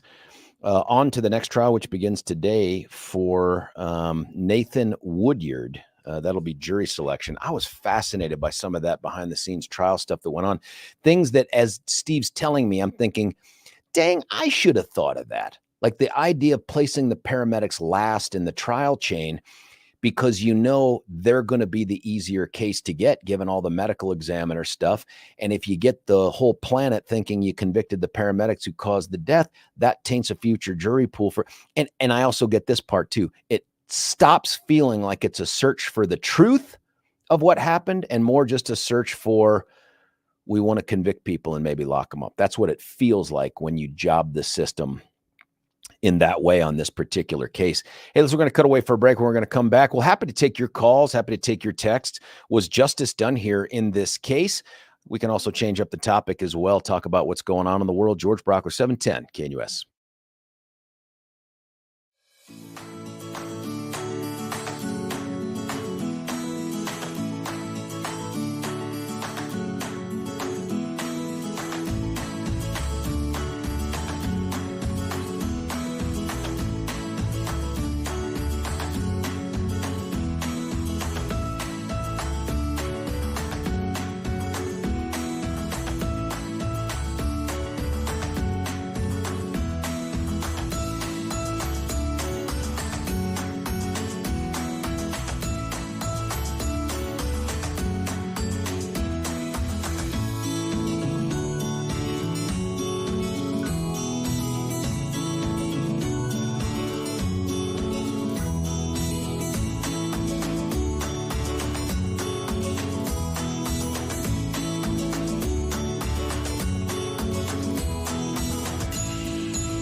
George Brauchler back with you here. We are halfway through the Friday show. That's Friday the 13th, folks.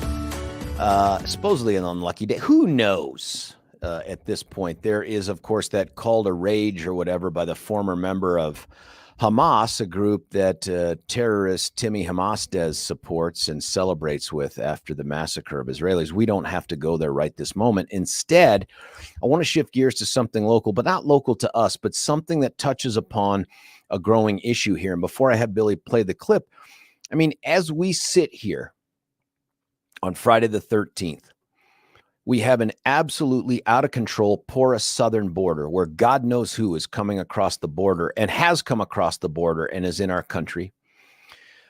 We see this evil, merciless attack, murder, kidnapping, rape of the defenseless and unsuspecting by Hamas in southern Israel, with the potential for this conflict to expand to Hezbollah up north out of Lebanon, and God knows where. Iran right now is trying to gin up the hatred for the Israelis even more in the Arab world.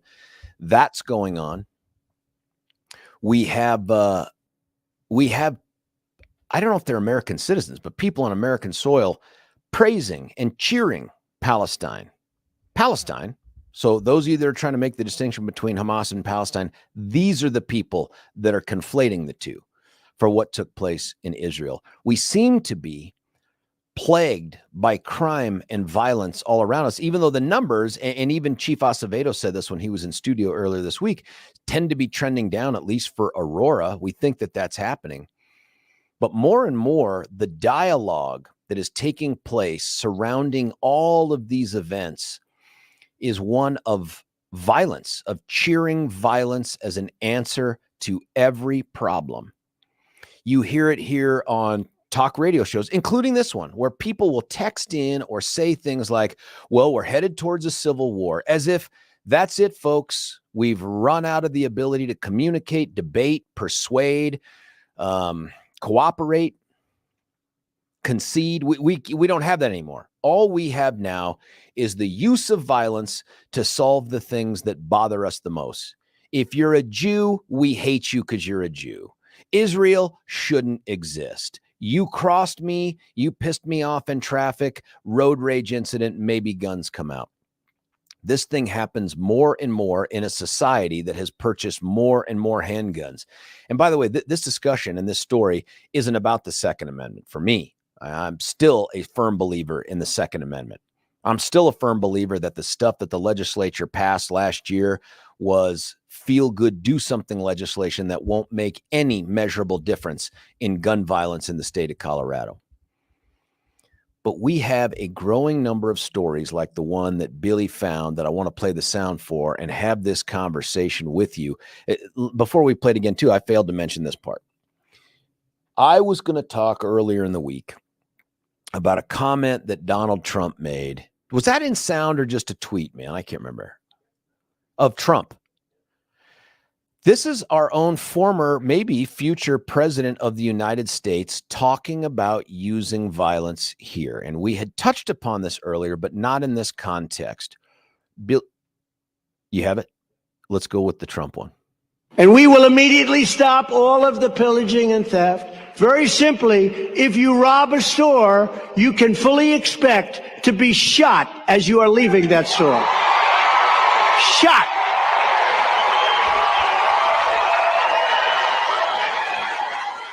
Keep in mind that that is, by every definition within the United States of America, murder.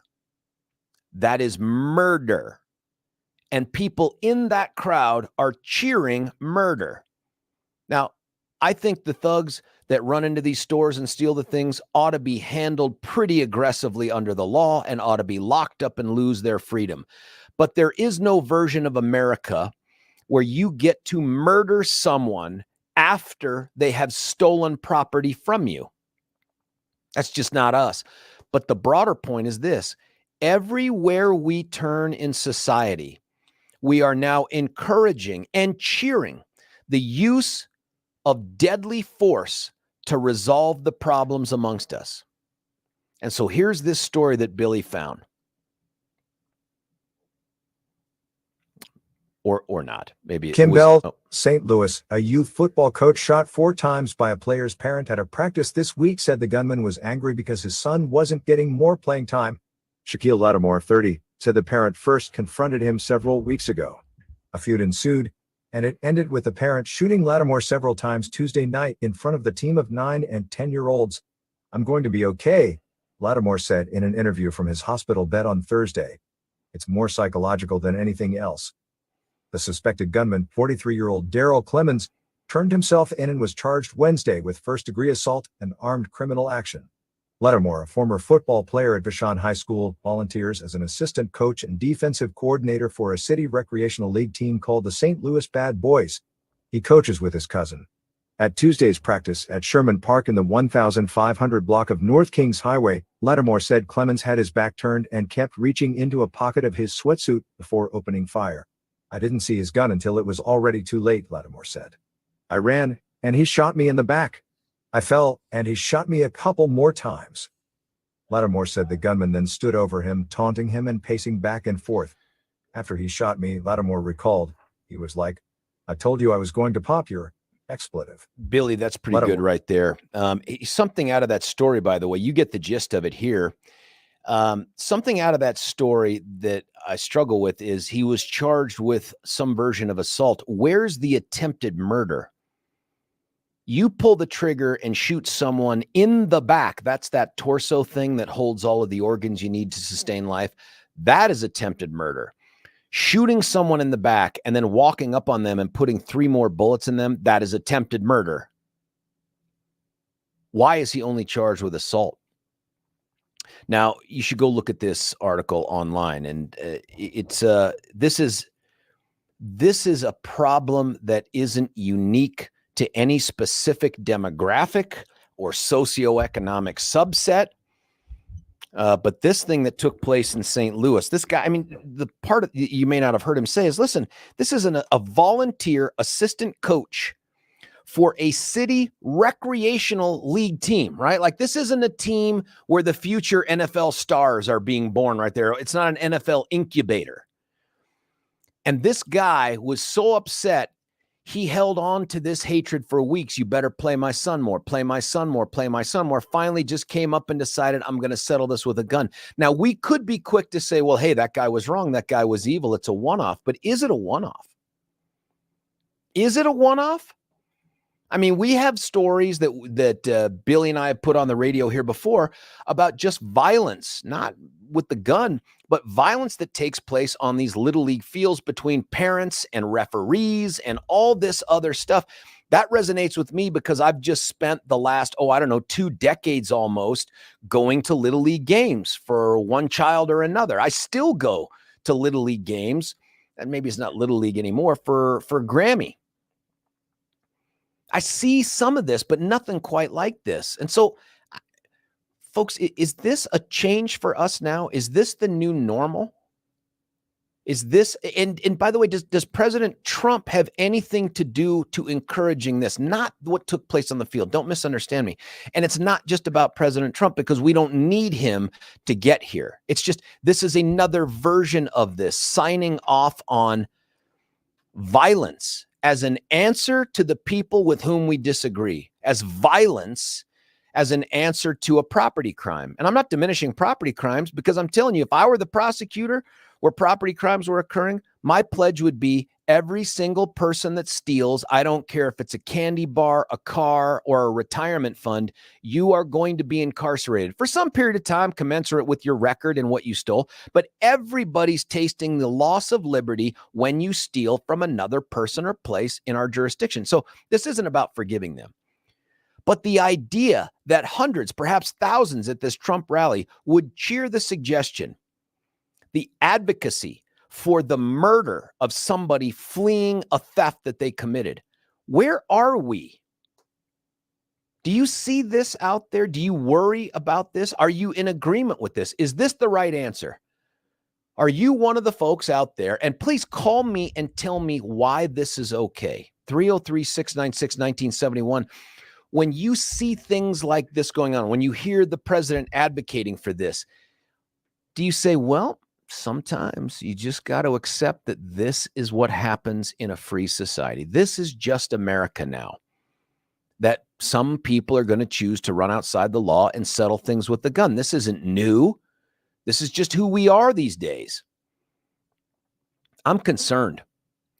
I mean, I'm concerned a lot. I'm not concerned to the point of saying, let's restrict law-abiding citizens' access to firearms, but what's the tone and tenor that we're willing to accept here? And, you know, this feeds back into terrorist Timmy Hamasdes, too.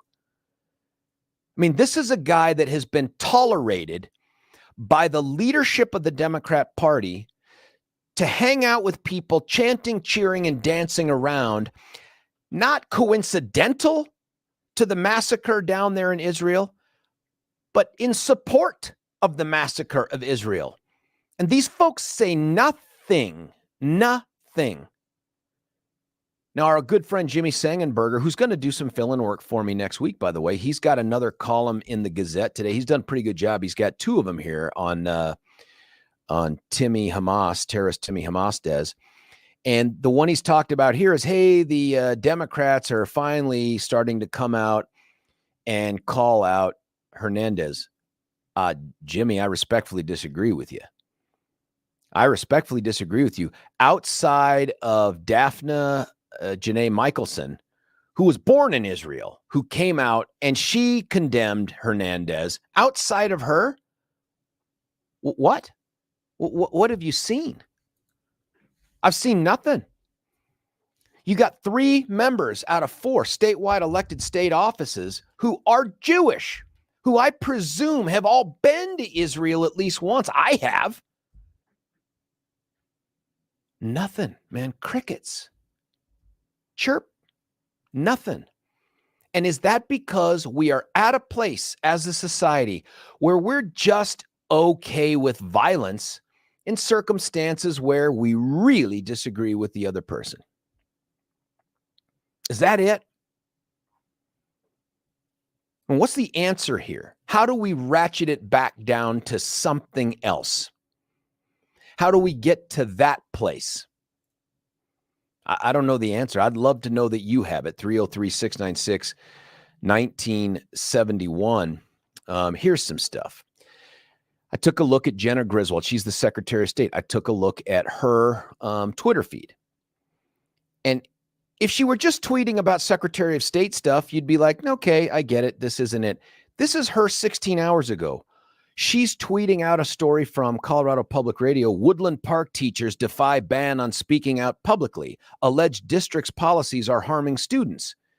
And it's just ironic. This is the use of ironic, that she's tweeting out about teachers taking a stand publicly against something with which they disagree. And her entire Twitter feed is mums the word on terrorist Timmy standing up for Hamas, who's trying to murder people of her faith, of her heritage.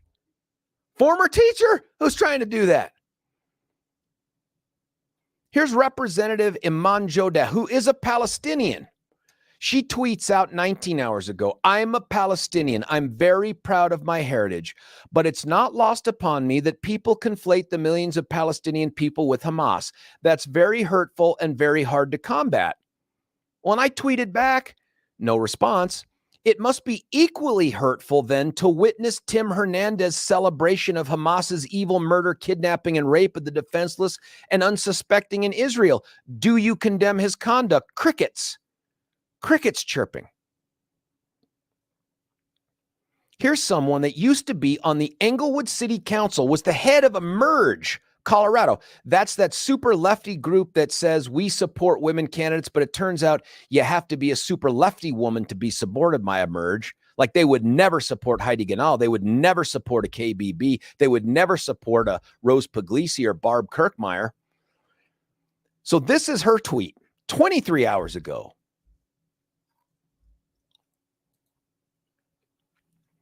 If you can say, quote, I stand with Palestine, but assumedly not support terrorism, then you should also be able to say, I stand with Israel and not imply you support its government. I'm begging people to explore why they feel so damn uncomfortable decrying the murder of Jews. And I said, and so uncomfortable decrying those who openly celebrate the slaughter of Jews by Hamas. She said nothing. She said nothing. One of her tweets, and her name is Michael Rosenor. If I'm mispronouncing that, I certainly don't mean to do that. But what she really did here was to come out and say, I'm really, in all caps, angry when conservatives try to go after Tim Hernandez and blah, blah, blah, with whom I think he was wrong. So for him, I think he was wrong. This is her. Oh God, I'm just seeing this one, Billy, live on the radio here. This is the kind of garbage that she puts out here. I have literally heard and seen that's me, George Brauchler, rubbing elbows with Nazi sympathizers. He's not even quiet about it. George, stop pretending you give a damn about Jews unless it wins you political points. We're not dumb. We see you. No, you're not dumb. You're a gutless coward. What Nazi sympathizers? I don't know. She would never say. In fact, I should probably tweet out here when we have a break to prove her accusations. Yeah, ask her what ones and what ones, because it would be because the idea is, what I would look at is that you're asking her and saying, why aren't you calling out this individual who is expressing these views? If you have close friends or people that you're palling around with that are Nazi sympathizers, you are the type of person that has enough testicular fortitude to call out those behaviors. You have never once danced close to the Nazi or fascist line and said, this is an acceptable set of behavior. In fact, you've taken flack because of it. So the idea is challenge her. Okay, can you call out what Tim Hernandez said? Do you think it's acceptable? If you tell me who these Nazis are, if they are really Nazi sympathizers, if you can prove it, then I will call them out publicly. Can she stand up and take the same challenge? Would she be willing to do it? Come on the air. You can do it live on the air. Have her come on the air and say that she can, and you are happy. Good point. You are happy to sit there and throw rocks at those Nazi sympathizers. Absolutely. She thinks you're palling around. Happy to call them out. Yep. At the same time, it's not like, hey, the same thing. It's not like he's in league with them. She has heard and seen me rubbing elbows with Nazi sympathizers. And the thing for me is, I'm not quiet about it. No, the thing I want to know is, okay, first, seen. Okay, so you know who they are. Identify them. 2, not quiet about it. Okay, so obviously you've then been promoting them and being around them. Who are they? She, in her mind, has identified them. Names, please. We are more than happy to address them. And if they are Nazi sympathizers, we are more than happy to call them, get them on the phone here, and we can berate them live on the air if it's true. But again, odd how you don't include a name. It would be super easy. You included a name, didn't you? I did. You had every single time. Every single time. A specific person, a specific example. That's right. Did she have an example? No. Did she have a person? No. Step up. This is the problem again with the left, and the right does this too, but certainly I think it's Michael. It could be Michal. I don't know what it is. Whatever it is, it's synonymous with utter garbage and BS. I don't know the slander laws. It's not anything I would pursue, but this is the kind of thing where you're rubbing up against the idea that it's not just, hey, you're a hateful person and you're a Nazi sympathizer. That's pretty generic. But this is, she has seen me rubbing elbows with Nazi sympathizers and apparently talking about it. I'm not quiet about it. Yeah. So, and she, by the way, she doesn't know me. She doesn't know my family. She doesn't know who's Jewish in my family. This is just more of this garbage that the weak left puts out so they don't have to condemn terrorist Timmy Hamastes. Exactly. But again, we're talking about condemnation through words of violence, of those who celebrate violence. These are the same goofballs who will get into the Capitol or even just on Twitter and decry law-abiding citizens' access to firearms because we pose a risk to increased violence. But when it comes to a dude who got installed in the Capitol by 39 goofy members of Denver, who gets out there and in many ways dances on the grave of now 1,200 people slaughtered in Israel, independent of the kidnappings and rapes, by the way. Not a freaking word other than, I think he's wrong. I think he's wrong. I think he's wrong. Just utter garbage. But this is what's going on here. A bunch of texts coming in. I'd prefer the call 303-696-1971. Let's do this. Let me cut away for a break after I tell you about something pretty cool.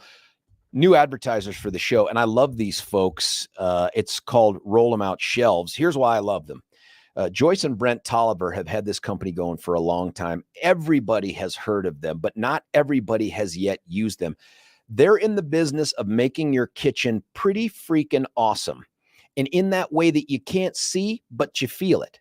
Like you can't see the roll them out shelves when you rock around your kitchen, but when you try to use your kitchen, you're like, oh my God, this is so convenient. This makes cooking so efficient. This makes putting away the dirty dishes and the pots and the I only use this once a season or only for Christmas or Thanksgiving so much more accessible. Instead of you having to get down on your knees, crawl around, bend over, reach back into the dark crevices of your deep, deep cabinets, you got roll them out shelves to make it super accessible and super usable. And along the way, man, these folks have got these huge 5-star ratings. In fact, I think they have 100% 5-star ratings if you go check it out. Here's some of the comments by people that have used them. Solid, well-made product, skilled installation, no mess left behind. Love it. Big caps, life-changing. So much wasted space in our kitchen cabinets. My space has literally tripled. I didn't even think about that part. Some space you don't even use because you can't get to it. Now you can use it. Here's another. Outstanding quality, awesome customer service. You want to get on that gravy train. You want to be the beneficiary of that. You want to look back and say, of all the things that we might have done with our couple bucks, this one turns out to have the longest lasting, most immediate impact on our enjoyment of our home. You're going to call up Brent and Joyce Tolliver's business there. That's Roll 'em Out Shelves. Here's the number, 303-475-9601. 303-475-9601. Give your house a little bit of a holiday present coming up this Christmas. It's rollemoutshelves.com. The M in roll 'em out is EM. Like, go get them, Tiger. Rollemoutshelves.com. When we come back, your texts, phone lines are waiting for you to have this conversation. 303-696-1971. George Brauchler, 710 KNUS. Want to take your favorite radio station wherever you go? Well, no, there's an app for that. No matter where you are, stream your favorite shows. Tap the app to listen to podcasts. Talk back to your favorite local hosts. At the tone, leave a message. Call the show. Set your alarm. Enter contests and win prizes, all in the palm of your hand. Available now for iOS and Android devices in the App Store or Google Play. And best of all, it's free. Download today.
George Brauchler, 710KNUS, the number 303-696-1971. Don on the line. We'll get to you just in a moment, Don. Let me get through a couple of these jillions of texts here.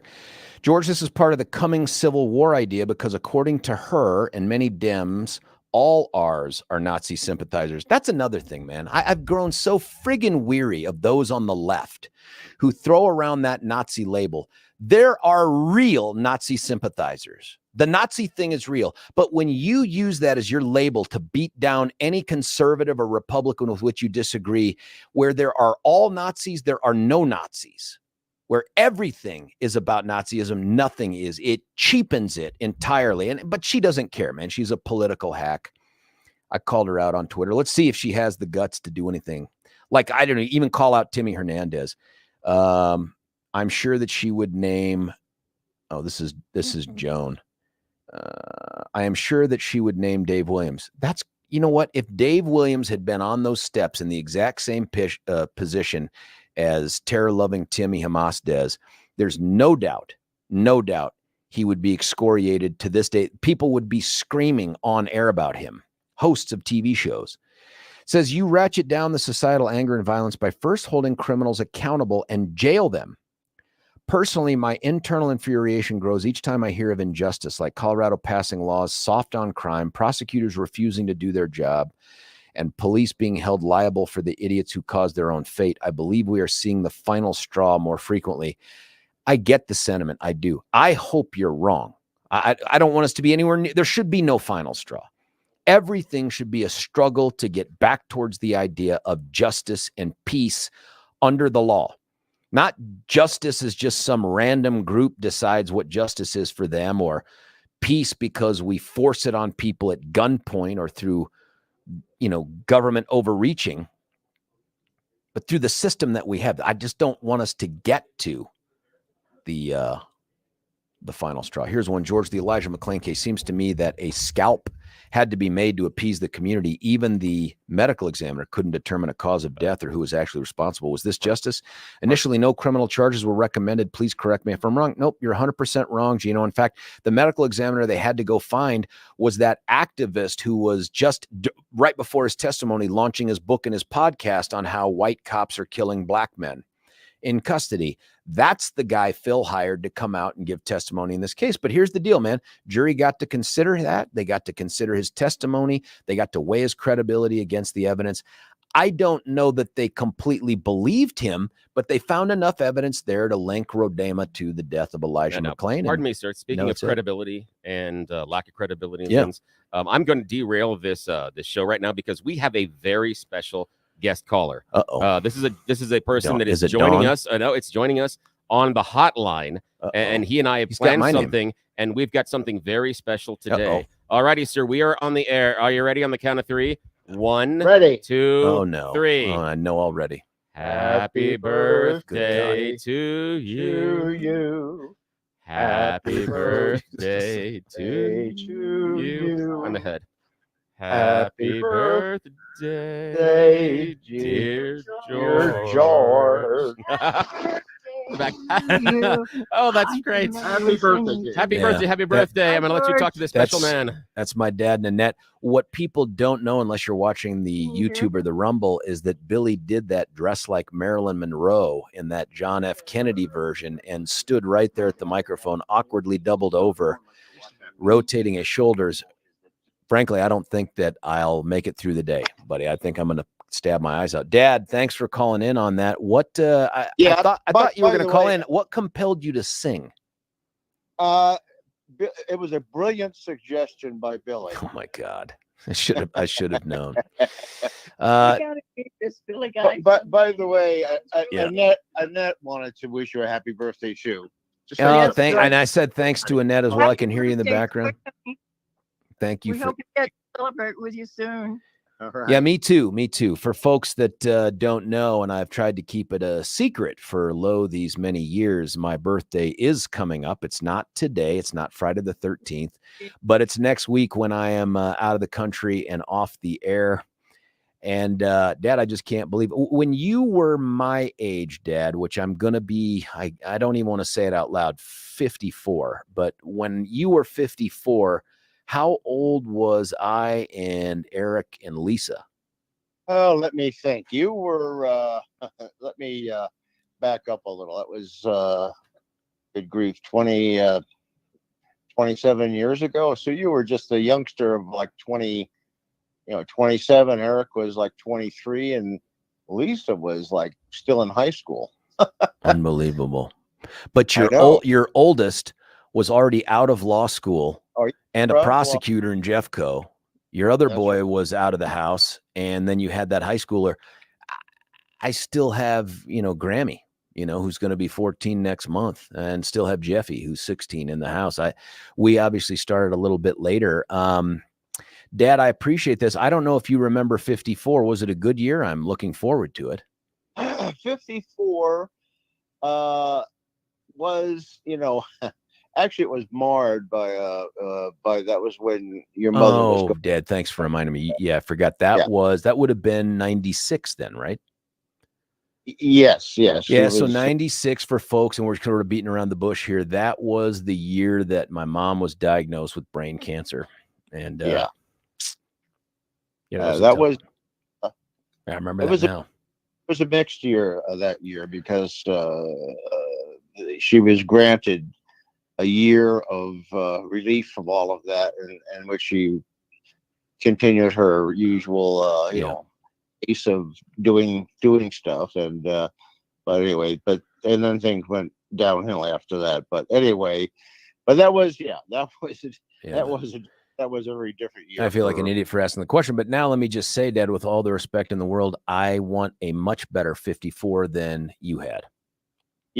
Yes, yeah, and you will. You're doing well. I just wanted to make sure, and it wants. She just, she's she loves you very much, and that is right here too. But we just wanted to make sure you happy birthday, and I just wanted to say that when you were born, that made me a father, but it was a title at the time.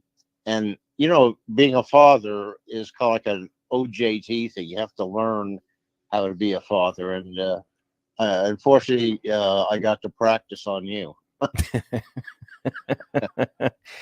Well, I don't mind being the work in progress even to this day. I hope you feel like you've perfected something. I've said this before. This is more of a Father's Day conversation, but growing up, your parents aren't that bright. I mean, at first you're superheroes, right? And then you get into that teenage range where you realize, man, your parents aren't that bright. They really don't understand how the modern world works. And then you end up having kids and you look back like I have, and I've told you this, and you're like, man, you were good. Like how are you so smart? How did you end up navigating some of these treacherous waters? And it's a lot harder than it looks. So, I mean, anyway, but Dad, real quick, because I'm going to get to Dawn here in a second, but I want to give you a chance since you're on the phone to chime in on this. I don't know how much you were listening, but we were talking about what do you do about the growing violence everywhere? And did you hear the first part of the show, Dad, this hour? Yes, I did. So well, tell me then, what's the answer here? How do we walk back things where you have everybody from dads shooting volunteer coaches of rec league football teams because their kid doesn't get enough playing time to the former president of the United States saying we're going to shoot people as they leave the store after they've stolen, and then all the stuff in Israel I mean, how do you deal with it? Well, it is a violent world. I mean, for some reason, it does feel like, and this is from my perspective of 81 years now, like the respect for life and other people has diminished over the years. And I'm not sure all the reasons, but I know a lot of it has to do with the moral climate of the country. It's, in some ways, I mean, it's really strange. In some ways, it's a kinder and gentler society than maybe when I was being brought up, but it's also, a kind of a, I mean, there's no I would say objective morality about things. It's all about me and what I want and that kind of stuff. I mean, I think that's kind of where we are. Very, very, the whole country was divided into these special interest groups. Everybody's trying to claim their victim status. And anyway, people are just not, not being focused on other people and more on themselves. I think that's a lot of it. Dad, in our family, we have some Jewish heritage there. Tell us who that is.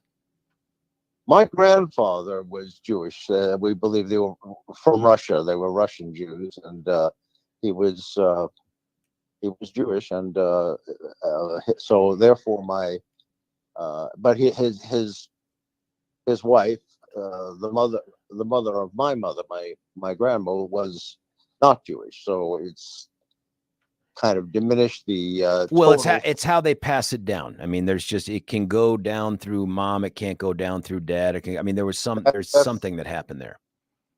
Right. And that's but my mother was she always just kind of a nodding acknowledgement of her Jewish heritage, and but not practicing in any way. So we were sort of well aware that my grandfather, who died when I was like 3 months old, was Jewish for sure. And that's on grandma's side. That's on grandma's side. She was always conscious of her Jewish background, as were other people around me. Yeah. But when I did my DNA test, I turned out I'm like 26% Jewish. 26% Jewish, but the really crazy part was you were 30% Asian. No, I'm kidding. I made that up. That's not true. That's an insider joke for something my dad does. We'll talk about it off air. I just feel like anything I say at this point is going to end up being a soundbite in the cancel George. I would have better luck surviving that conversation if I had just cheered on Hamas like Tim Hernandez on the steps of the Capitol. So we'll leave it at that. Dad and Annette, thank you so much for making my future birthday special with that, and a little awkward. But thank you for that. And Dad, as always, I love talking with you. I hope to see you soon. Probably not before we take off, but certainly after we get back. Well, when you get back, yeah. Well, anyway, I love you, George. Enjoy your day. You too, Dad. Thanks, Dad. Thanks, Annette. Hey, that was special. Billy, thanks for planting that idea in that gentle, sweet old man's head. He was susceptible to anything. You could have said almost anything, and you went that direction. Thank you for that. That was my dad wishing me happy birthday, but it got us back on the topic, and I'm going to have Dawn on, and anyone else that calls in now that my dad's line is open at 303-696-1971. We will have the conversation. I will have Dawn talk about this, but I need to tell you about Gay Ribble. If you did not hear, by the way, the interview yesterday, fantastic. It had so little to do with Gay Ribble and the Empower Home team at Keller Williams from the standpoint of business and just trying to recruit people and solicit. It had so little to do with that, and really much more to do with an expert's view of the economy and its impact on real estate, and where there are still bargains to be had and where it's more challenging, and how do you get into this and out of that. Didn't even get to talk to her about her great commitment to adoption. I should ask my dad about that too, by the way. But she's a wonderful person, just a wonderful person. So if you're looking to deal with someone who will make you a promise that they'll back up with money, who has the ability to get you into the house you want in a way that other realtors don't, that sells more than other people, sells quicker than other people, sells for more money than other people, you got to call Gay Ribble and the Empower Home team. Check them out at gayhasthebuyers.com. That's GAYE hasthebuyers.com, or you give them a call at 833-301-SOLD, 833-301-SOLD. When we come back, you, me, Dawn, the text, George Brauchler, 710 KNUS.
Little BJ here on 770 Bon Jovi. It's Bon Jovi. People, don't get out of control. My thanks to my dad and Annette for calling in and wishing me happy birthday. That was something very special, Billy. Thanks for helping to make that cool/awkward.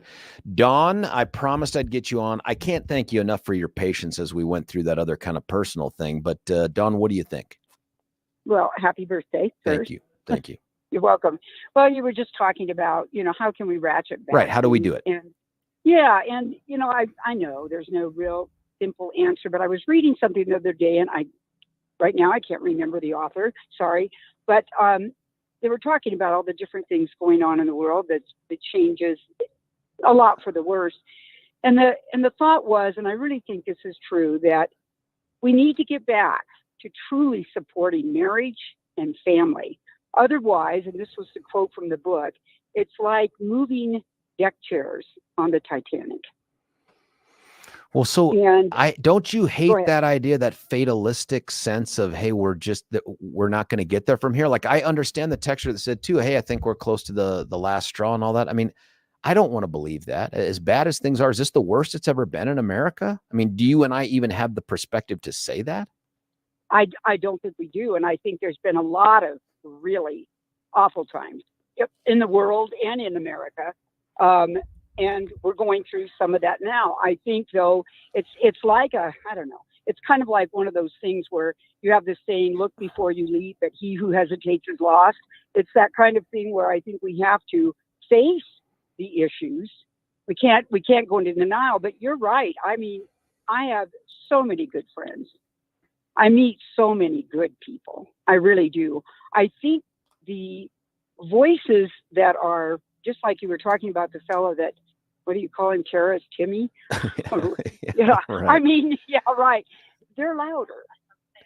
They are. They're louder than we and they are. operate largely with impunity, Yeah, absolutely. And that's where I feel a lot of us feel a very imbalance in what's going on in our country today. I mean, it really, really saddens me. I mean, I'm old enough to be your mother. My oldest is 56.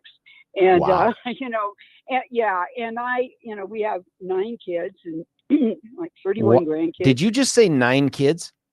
Yes.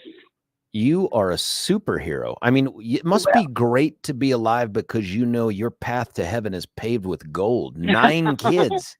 Holy smokes. Well, Georgia, and I feel I work a lot with in our church with young women. I'm starting to more and with other women, and what they're bombarded with is just nothing that I went through. And it just breaks my heart. It really does.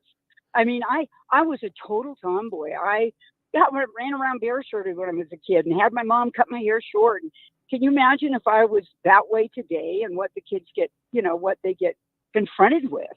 And it just honestly, not as a grandma. Maybe at a different point in your life. I'm kidding. I'm totally joking. Yeah. Yeah. But I mean, I do. And yet I'm with you. I'm not, I think we just have to you have to have your voice heard. I try to have my voice heard in a reasonable way. I mean, I'm not going to get in somebody's face and yell at them. I don't think that changes hearts or minds, but I do think we do have to stand up and we have to take a stand on what's right and what's wrong. And not be run over. What a great way to finish that call, Dawn, and finish the hour. Thank you. And by the way, thanks for listening and thanks for calling in. 9 kids. I mean, that's so impressive. And I like that you ended in a way that I think dovetailed with something my dad said, which is taking a stand. And for my dad, it's like we're engaged in moral relativism here. There's no longer an objective right or wrong. And you're saying, no, there is. And we should stand up for it. Listen, one way we can do that is maybe changing out a city council. Up next, Jono Scott wants to be in Aurora. George Brauchler, 710, KNUS.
George Brauchler back with you here. It is the final hour of the George Show. On the final show of the week, my last show until Monday the 23rd. I'll be out next week abroad, hopefully safe as can be, celebrating my birthday with the kiddos somewhere not here. The people that are going to be filling in, by the way, what a great list of folks that we have. A guy named Peter Boyles. I've heard great things about Pete. Someone told me he's actually been in the very chair I'm sitting in right now, doing this exact same job during this time slot. So I'm anxious to hear what he brings to the table. There's another guy named Jimmy Sengenberger, all E's in the last name. Jimmy's been tearing it up on the pages of the Gazette. He's also I don't know if he's a pro-am kind of harmonica guy, but he falls in that range. He blows a lot in his spare time. On air, he sucks. No, I'm kidding. No, we are loving that Jimmy's going to be on here. He has really done a nice job on the terrorist Timmy stuff. Couple columns this week, really good stuff. Jimmy's always great, and he has great guests. And then a guy named Jeff Hunt. Now, Jeff, as many of you know, is the head of the Centennial Institute, and he has his finger on the pulse of a million different things. Great family, wife who is admittedly smarter and more accomplished than he is. I presume she's the sugar mama, and Jeff is allowed to do things like fill in for me because she's the one actually bringing home all the bacon and likely frying it up in the pan. If you know that song. So next week, it's going to be Pete, Jeff, and Jimmy covering for me. And then I'll be back on the 23rd and we'll start afresh. And I imagine this whole Israel-Gaza thing will be settled by then and we'll have to move on to another topic. But if not, we'll be prepared to talk about that too. Now, one of the other things that's going on next week are ballots are going to be mailed out to people. Yes, it's that time of year. I mean, we have an election coming up. It's an off-year election, which means that turnout is always an issue. And in those off-year elections, there are three big things that happen. One, you can vote on anything that touches on Tabor, and thus HH, which seeks to dismantle Tabor without ever referencing Tabor. That's on the ballot. School boards, hugely important. And we'll have some school board people on here in the coming weeks and some school-related funding issues. Those kinds of tax issues are on the ballot. And city council. City councils have their elections on the odd year election cycle. And so it's much tougher to get all of those offices the kind of attention that they deserve. But when you're talking about the third most populous city in the state of Colorado, the most dynamic city in the state of Colorado, that's the city of Aurora, who's on that city council makes a difference. And we've already seen what they can do when they just tip the scales from wingnutty over to sanity. But there's a big election coming up this year, and we've been having conversations with some of those members that want to be on the city council. I am proud to bring up another one. Almost got on last time by a whisker, has decided to throw his hat into the wood chipper again. It's Jono Scott. Sir, thanks for joining us. Well, thanks for having me, and happy early birthday, and enjoy your trip next week. Yeah, thanks, man. I appreciate that. Let me ask the obvious question to everyone out there, and I asked this to you in person when I saw you a week ago, and that is, what's wrong with you? You've already done this one. What the hell is going on that you're like, I'm ready for round two? You know, this is not something I do just because I love to beat my head against the wall. It's something I feel compelled to do because I love my community. I grew up here. I've lived here 35 years. I'm raising my family here, and I want to raise them in the same thriving environment that I grew up in. Those who fail to get involved in politics are doomed to be ruled by their inferiors, and I don't want my children to ask me 30 years down the road, why didn't you do anything about this, Dad? And I want to make a positive impact in my community. That's why I'm doing it. What's different about the seat you're seeking this cycle than the one that you'd almost got the last cycle? Yeah, so the City Council of Aurora is 10 seats. There's 6 wards and then 4 at large. I ran for a ward position, a very difficult ward, exceeded expectations by a long shot. Had the lead on election night, ended up losing by just over 100 votes. Oh my very, God. very close. Buddy. This is at large. So this represents, if you think of the ward positions as more of a community representative, the at large is a city representative. So citywide, running for all 6 wards, much bigger race. But there's some ward candidates that I'm excited to run with. I think you had one of my colleagues on last time, Stephanie Hancock. Yep. Great person. We're working with her. So she's running ward. I'm running at large. But 5 seats are up, and I'm hoping to gain people's votes for one of those 2 at-large positions. Other than the geographic demands, and now you have to cover the whole city, what's different about this campaign, either in the way you're approaching it or how the public you're contacting has responded to it from last time? Oh, for sure. To me, it's 6 times as big. So Aurora is a huge city. You're 3rd largest in this state. I think 51st or 49th, depending on who you ask, largest in the country, almost 400,000 people. So when we think of ward, we think more of community level, neighbor issues, community issues, things in the parks. And this, when you think of at large, it's a much bigger in the sense of, okay, small businesses and industry leaders and the major, bigger issues that face the city of Aurora. And so, yeah, I care about my community.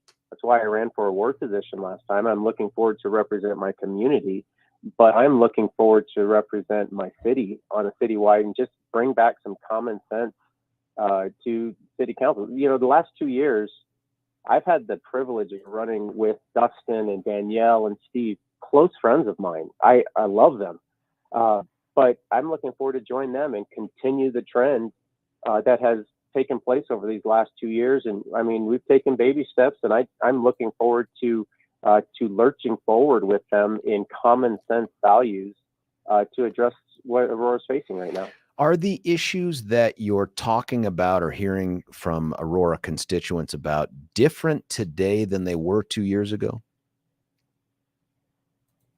Yes and no. Last time, people were talking about roads and infrastructure more than now. And I am proud of Dustin and Danielle and Steve. Dustin in particular put forth an infrastructure, transportation to fund our roads and our streets. That is being addressed, and the people in the city are at the doors. They thank me, and I said, well, I didn't really have much to do with it, but I thank you to my friends. That was 2 years ago. Now, overwhelmingly, it's crime, safety, homelessness, and then the affordability issues. Those are the number one issues facing Aurora right now, and I get that. I've knocked on thousands of doors, and that is overwhelmingly at almost every person's door I talk to. Those are the issues facing Aurora, and those are the issues that my family's facing and everybody in Aurora is facing right now. You have fallen right into my trap, because the next question is, what can and are you able to do about it from city council? Right. And I mean, I don't want to be naive and make a false promise, which I think a lot of politicians then you do. cannot be a politician. If you're not willing to come on air and promise things that are both legally and practically impossible, then you cannot be an elected person. That's probably why you lost by 100 votes last time, is people are like, he says things he really believes. I can't follow someone like that. Well, I would love to promise that I could just wave a magic wand and fix the problem. There are things we can do on the city level, things like mandatory minimums. Danielle Jurinsky with retail thefts, with car theft, things like that. We can do on a city council level that the state has really tied the hands of local law enforcement as far as enforcing our laws. We have to get back to a fully funded, fully staffed police department that enforces our laws and are free to do so. And we can do that on a local level by expanding punishments and empowering the victims. There's some common sense things that we can do, things like 3-day minimum jail time for stealing retail theft, things like 30 days minimum jail time for vehicle theft, and then expanding those things to things like catalytic converters, property crimes.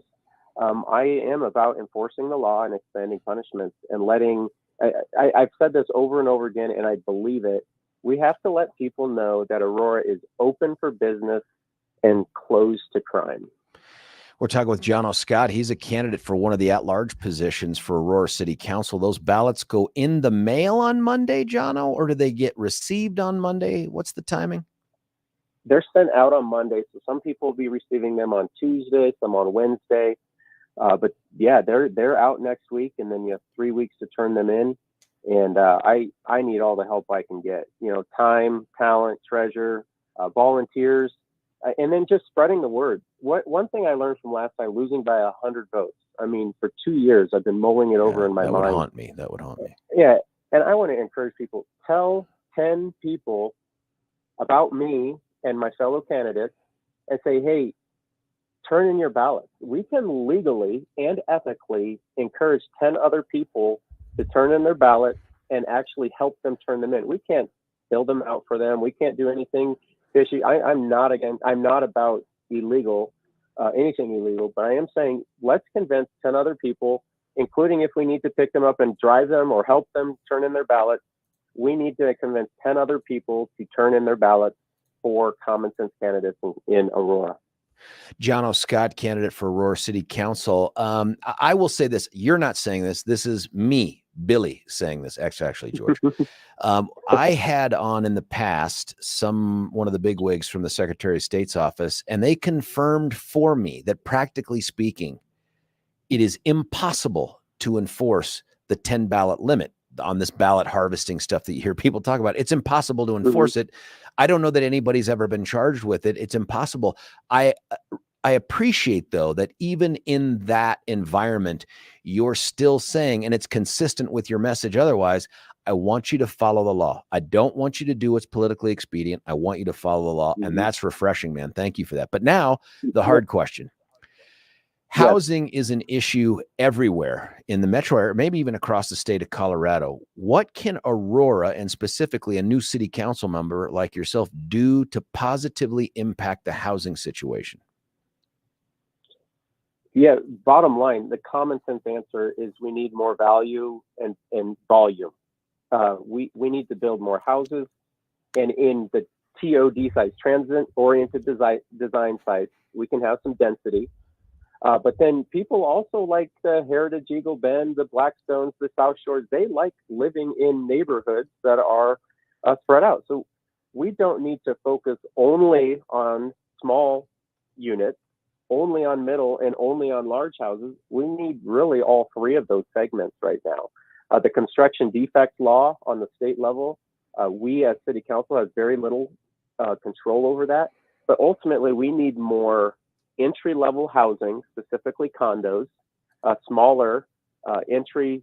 Young people are coming into our communities and can't afford a house. They can't afford to break into the market. Starter homes are a non-existent. How do we do that? How do you do that from city council? I've heard about the construction defect stuff. Is there something Aurora can do? Yeah, there's some specific things on the city, the local level. Things like the right to repair.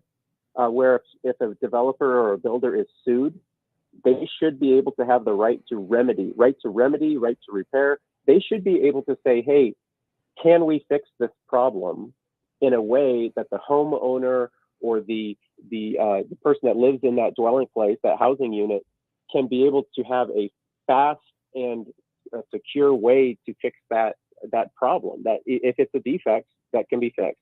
Right now, it's just thrown at a lawsuit, and then the developer and the ones that benefit ends up being the lawyers, the attorneys, and not the homeowner and not the developer. And so on a local level, we can do minimum things like that. On the state level, we need a standard level of state warranty levels. We don't have the standards set, and so anybody can sue anybody for anything. And so developers and builders don't want to build those entry-level housing because it's not a matter of if, but when they get sued.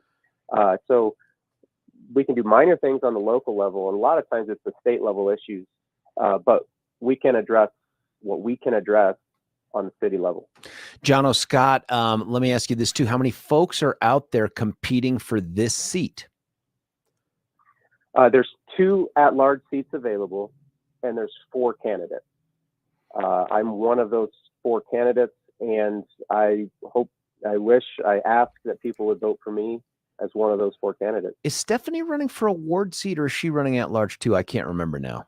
She's running Ward 4. Ward 4, and, that's what it is. So you're right. People in Ward 4 will be able to vote once for a ward candidate I would encourage them to vote for Stephanie, and for 2 candidates for the at-large, and I would ask them to vote for me for one of the 2. Are any of the other people competing for those other 2 spots running with you guys, or is it just you 2 sane people and then a bunch of crazies? Well, I say there is another candidate for the at-large. He's a friend of mine. There's some minor things that we disagree on, but for the most part, the vast majority of things we agree on is Curtis Gardner. And so Jono Scott, Curtis Gardner, those would be the 2. Well, hang on. sense That candidates. name sounds awfully familiar. Yes. He's a friend. Like I said, we differ on 20%, but we agree on 80%. And I'm not going to be a commercial for him right now. No. I'm just interested in knowing, how do we know Curtis Gardner? How do we know that name? He's an incumbent. He's an incumbent, so he's running councilman. for re-election. That's all I'm looking for. So you have an incumbent running for re-election. You have you, and then you have 2 other candidates. Now, what we have seen, I was going to say in the past, but it's not true. It's happening right now. We have a candidate for mayor, not Mike Kaufman, but a guy who's running who's an avowed socialist. There's probably some other words associated with that. Are any of the people running for the at-large seats also avowed socialists? Yes, and that's what's crazy to me is people need to know how radically left. The Timmy Hamas, the Allison Coombs, who's my opponent, I'm not supposed to say her name, but don't vote for her, please. She is way out. Timmy Hamas, Allison Coombs, Juan Marconi, Candy Sidibaka, the Brian Lindströms, they're all together. Juan Marcano, Allison Coombs, and Candy Sidibaka have a campaign. They have campaign events together. They are way out there. I keep having people send me social media posts, and I'm so tempted to just blast them all out, but I that's not really my personality. But with the communist pin on their lapels, unbelievable. That's not unbelievable hyperbole. That's actually happening, and they must be stopped. I mean, if people have to vote, they get what they vote for, but they also have to be aware of the extremes of what's going on. It's going to kill small businesses, kill affordability, kill development, kill anything economically, affordability, and public safety. My other candidate running is suing the police for. So you have a extreme agenda that is needing to be exposed, and then you have common sense that says, "Hey, let's just go back to the meat and potatoes." Common sense, John. Without giving any advertising for the name, suing the cops for what? Racism within the department. Oh boy, it must be awkward for the members that are seen at events with terrorist Timmy Hamasdes and Candy Seed. It must be super awkward for them to now have to come out publicly and take a position against his cheerleading for Hamas after the massacre in Israel. Is it? Have you noticed that? Is it awkward for them? Yes. I looked at, follow social media, and they try to be as neutral as possible. One thing I'm realizing is in an election year, people change, and they are activists until about 9 months before the election, and then all of a sudden they try to present themselves as moderates and easy and just do whatever and say whatever to be neutral and get elected. That to me, I'm not a politician. I don't claim to be. I never thought you're I would. About to be one, Jono. If you get elected, you can't escape it. Yeah, but at the same time, I'm realizing people present themselves in inaccurate ways to get elected, and that bothers me. And I want to be as genuine as possible. I'm not a ruler. I'm a representative. And as a representative of the people, I'm looking forward to serve the people of Aurora with common sense values. Jono, since we're there, I'll just ask you the question, your reaction to what took place in Israel on Saturday. And is there a role for us to speak out about terrorist Timmy, or is this just one of those things where, hey, man, he's entitled to his opinion. No big deal. Let him soldier on under the Gold Dome. What happened that is gut wrenching. To me, talking to two of my Jewish neighbors across the street, my heart goes out for Israel. I stand with Israel. It is gut wrenching to see what's happened to those children, to see what's happened to those families. There's no excuse for it. So anybody that stands up and celebrates that, it should be condemned, should be called out. I will say this though, at some point, everybody's talking about it, and he's getting exactly what he wants right now. He's getting all the press, and now You think this knows helps who he him? is. You think this is what he wants, this kind of press? I think in some ways it does. I'm not saying we shouldn't call him out. We should call him out. But then the more and longer it goes on, he's getting all the press, and he's getting a platform that I hate to see him have. Do you think there's any chance at all, and I'm asking a guy who doesn't want to be a politician but is going to be one here, do you think there's any chance at all enough common sense pressure can be brought to bear that the House leadership, approaches him about, pretty please with don't make you the face of the party next year on top, you go away? Yes, I think there's definitely room for that. And I would hope that they would do that, because if and when they don't, I think that is a very dangerous and poor tactical political decision not to call that out. Anybody with common sense that looks at that situation realizes, hey, this is not okay. And we need to address this, and we need to call it out, and we need to move on. Jono, if you had, not that you would ever come anywhere near this, but if you or anyone that you've named, if Dustin, if Danielle, if Steve the Beard, if Stephanie had been on those steps in the exact same place as terrorist Timmy, doing the exact same thing with the same expression, confronting the same Jewish guy with the phone, had they done that, you think the press and the politicos running for Aurora office would have the same response? Oh, for sure. And you think so? I think you're being sarcastic. There's no chance they'd have the same response. I'm saying they would call me out. They would. Yeah, of course. It is such a double standard, and I'm realizing that. If I was up there, I should be called out. I should be called out. But fortunately, I'm not. That's not me. But I think that if I was there, I'm realizing if I sneeze wrong, I get called out for it, but if they celebrate a slaughter of 1,200 people, they can just sweep it under the rug. And to me, I'm realizing, experiencing this now, it is a double standard, but that's why we put ourselves out there. We know what we're getting into. And to me, it's not about position or fame. It's about, hey, I want to serve my community, and I want to bring common sense values back to Aurora, because I want to raise my family. My mission is to help Aurora become the safest, most affordable place to live, work, and to raise a family. And that's not just something I say, that's something I live, because I have a family, I'm raising them here, and I want to do what's best for the city of Aurora. Jono Scott, if folks want to know more about you or reach out to give you some kind of support, whatever that looks like, how do they do that? JonoScott.com, JonoScott.com.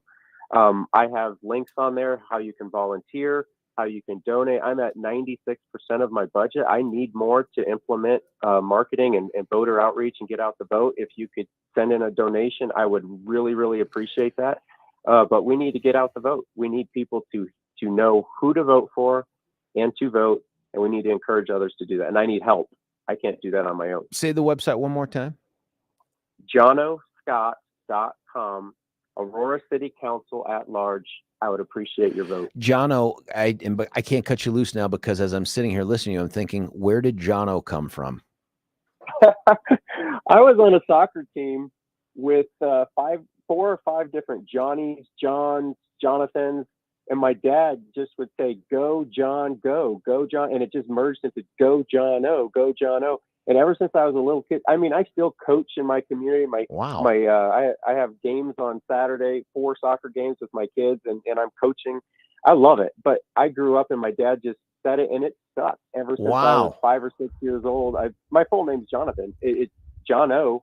is a nickname that's stuck ever since I was a kid. That's a great story. It's a little bit of a small world. One of my besties in high school was a guy named Corey, who teaches now at Devlin. The other one was a guy named John Askin, but for similar-ish reasons, not as cool as yours with the dad, he ended up becoming Johnny O. Askin. The O had nothing to do with his family or his neighbors or anything. It just became Johnny O. And so people would just call him Johnny O. Johnny O. It was kind of a similar kind of thing. Once that sticks, it's you. Yeah, some people call me John O. Scott, like they think it's Irish. It's the middle initial, Oscar for your middle name. But yeah, it's stuck, and everybody's calling me Jono, and I've embraced it, and now it's something that sets me apart. So, well, Jono, Scott, good luck to you, man. If there's anything we can do to help spread the message about the issues in this particular race, just let us know. But otherwise, folks, head out there to Jono Scott, JONO Scott.com. Learn a little bit more about him, see what you can do to help him if you're so inspired. Thanks, man. Have a great weekend. Thank you so much for your time, and happy birthday. Yeah, thanks, buddy. I appreciate that. That is Jono Scott. He'd like to be a member of Aurora City Council. Based on that interview, I can't see any reason why you wouldn't want to vote for that guy, especially when the alternative is self-described socialist. I don't understand how we got there. Listen, when we come back, I'm happy to entertain your calls at 303-696-1971. Look, this is going to sound a little crazy. I'm happy to talk about terrorist Timmy. I'm happy to do all those things. But I'm also happy to talk about whatever that issue is of the day or the week that you just didn't get to, because I'm gone for a week. We can do anything we want with the remaining minutes, but not until I tell you about Big DJC. That's Daniel J. Kaplis. He is a trial attorney extraordinaire. Could have used his superpowers really anywhere. Could have gone into golf. That's what I think. I wonder if he ever looks back and thinks, I could have made $1 jillion as a golfer, because the dude's probably a scratch golfer. He got to school on a golf scholarship because, working class family, father was a police officer out of Chicago. It explains a lot about Dan that he didn't choose that path, because I think at the end of the day, Dan and Baber Wahid, his partner, I think they just feel a calling, man. It's like whatever God gave them as superpowers. And for Dan, man, it's just straight up trial advocacy. You got to use them for something good, man. Yeah, you can love golf, but go out there and help people. And so Dan and Bob have gotten together and said, we will take all righteous cases. You just call us. Let us figure out a way to get you that justice that you deserve from whatever injury you suffered because somebody negligently, recklessly, sometimes intentionally hurt you. Big trucking company, don't care. Giant insurance company, they don't care. What they care about is righteous case. If you've got one, you give them a call, 303-770-5551, 303-770-5551, or you can check them out at Dan Kaplis Law. That's Kaplis, C-A-P-L-I-S, dankaplis.law.com. When we come back, we've got a caller on the line, another line open for you, 303-696-1971. And the text, George Brauchler, 710 KNUS.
Little Motley Crue right here on 710 KNUS. That used to be the hard stuff. Now it feels like contemporary slow rock or something. George Brauchler back with you here during this segment. My thanks to Jono Scott. You can find out more about him at jonoscott.com. He would sure love to be the at-large member of the Aurora City Council to help keep that city moving towards what I think is a natural progression towards being the crown jewel of the state of Colorado. Admittedly, Denver is the capital, it's the Queen City. I get it. But Aurora, just because of the land and the location and all, I mean, it has so much potential, but not in the hands of a socialist regime. You got a guy running for mayor who is a socialist. You got some people running for city council who are socialists. It's not going to make Aurora a better city. You got to vote for the ones who aren't the socialists. Look, let's go to the phone lines right now. Lynn, you're on 710 KNUS. Lynn, what do you think? Hi, George. Hey. I was listening to Jono. He's terrific. He is. What a great candidate. And Stephanie Hancock's the other one running in Aurora, Yep. who's just a real rising star.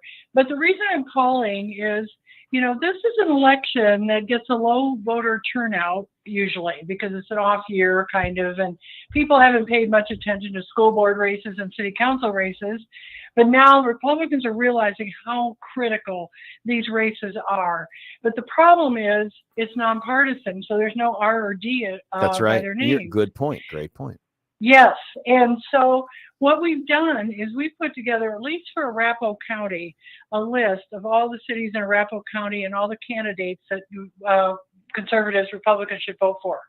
And we're sending that out to, I know Arapahoe County is sending it out to Republicans and the various clubs, Republican clubs are, but other people are going to know. And I just was thinking, I don't know, I guess I could give my email address if anybody's interested.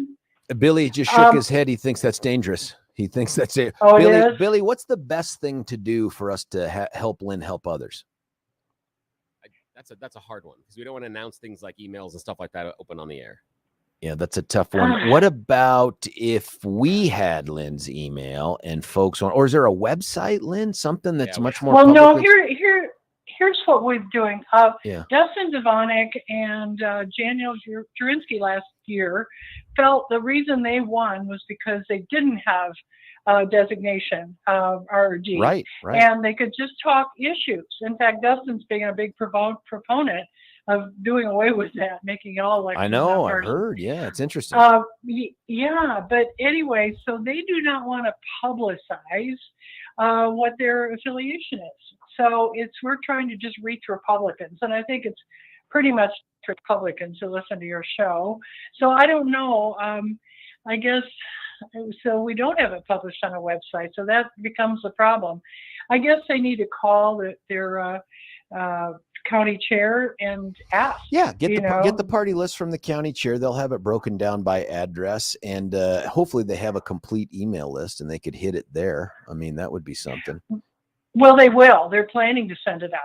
So if anybody's on the Arapahoe County list, and I'm sure the other counties have lists too, if they just contact their county chair or contact the county office, and they should have a list there of who to vote for. It's so critical to know. And so anyway, so that's the issue. I would have been willing to put my email on, but I guess Billy's looking out for you and me. Lynn, as always, you've been fighting the good fight for all the right reasons for decades. I'm just glad you're out there still doing it.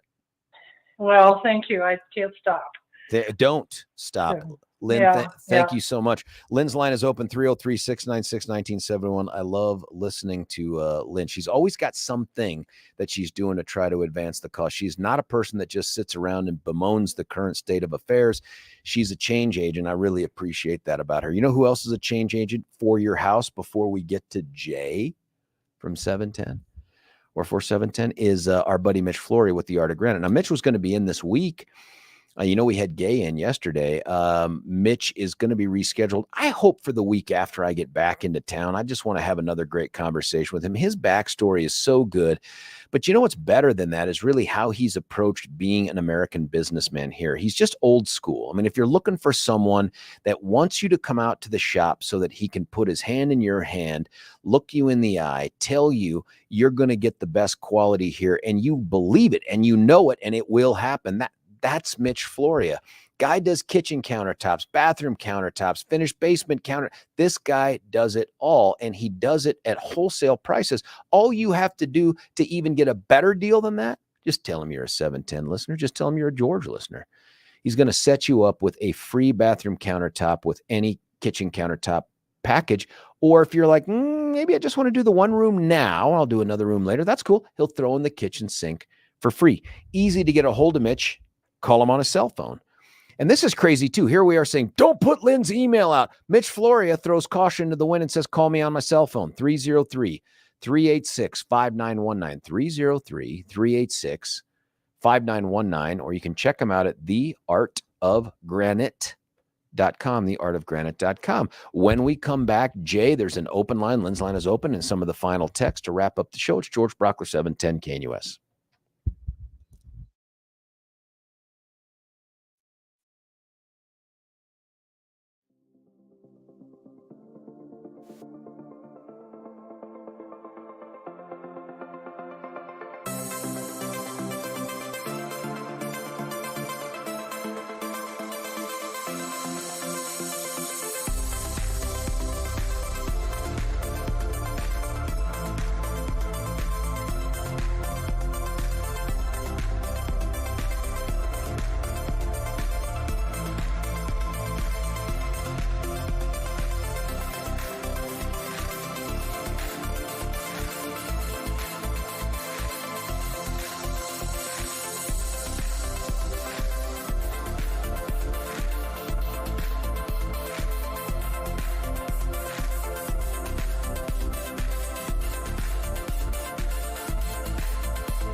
George Brauchler, 710 KNUS. It's that final segment, but I don't want to let you go before I do two things. And the second one is talk to Jay to finish up this segment in this week.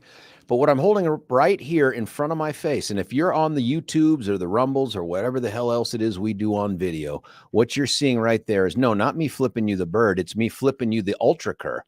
This Ultra Cur stuff is the magic that you get. It's based on curcumin. The Ultra Cur folks have this patented way of doing this. All natural supplement that's an antioxidant, anti-inflammatory. I don't even know what those words mean, but here's what it is. It is pro pain relief. I'm telling you that when you're out there at my age, which I'll be older the next time you hear from me, the running around causes things to hurt. Ultra Cur causes them to not hurt nearly as long. I can't imagine what it can do for others, but they do, because they have a study that they have done that shows that about 50% of the people that try Ultra Cur within 48 hours experience relief. 50% of those experienced it within 2 hours. Why not take that chance? It costs you nothing. There's a 3-day supply waiting for you at Vitamin Cottage. I'm sorry, waiting for you at your natural grocer. I don't know, because I was trying to say vitamin manager. Let me say it again. Your 3-day supply is waiting for you at your natural grocer. But here's how popular this has been and how effective we've been at selling this thing. And by selling, I mean getting you to go. They keep running out. They keep running out of this stuff. People are texting us, calling Billy saying, hey, I went to the natural grocer. They've already run out. Get there. Go get there. And you can't look for it. You got to ask for the vitamin manager. Ask for the vitamin manager. Ask for your free 3-day supply. You can get another free 3-day supply for someone that you love or care about. You can also check them out at getultranow.com. Getultranow.com. That will answer your questions. But the big thing is natural grocers, vitamin manager. Ask for your free 3-day supply. Jay, you're on 710 KNUS. Jay, what do you think? Hey, good morning, George. Happy birthday. Thank you, my man. I appreciate that.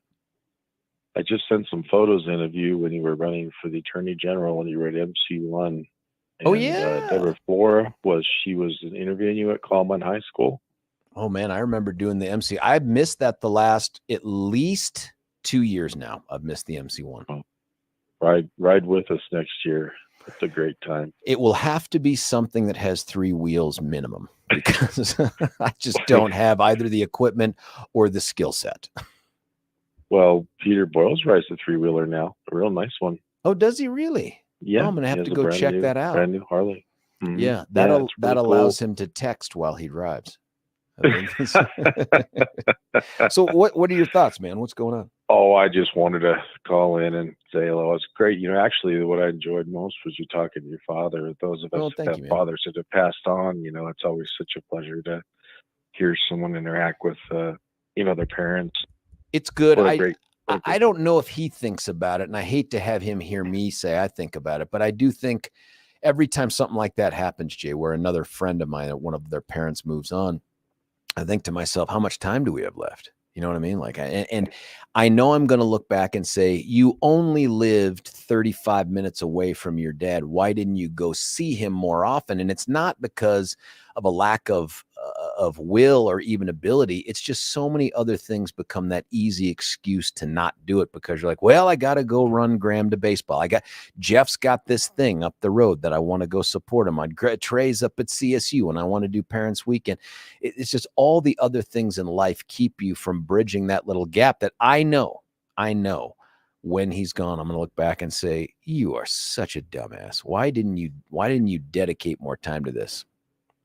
Well, you know, my father was out of state for a long time, but when I was, in sports and this and that, he never missed a game. He coached my teams. Oh, that's great. And of course, all that. And then of course we, had a great relationship. Both father and mother had great parents. I mean, I hope to be as good as they were someday, but they're just, I talk to him every day. I mean, I always had a joke, and, that sort of thing is, it's such a big deal.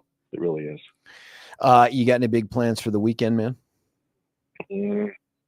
Well, not really. Probably it's going to be a little chilly. We're going to do some riding and a few other things. We'll get together with our Winter Wear Brothers sometimes over at the Denny Dietz Memorial. So that's, over in Littleton.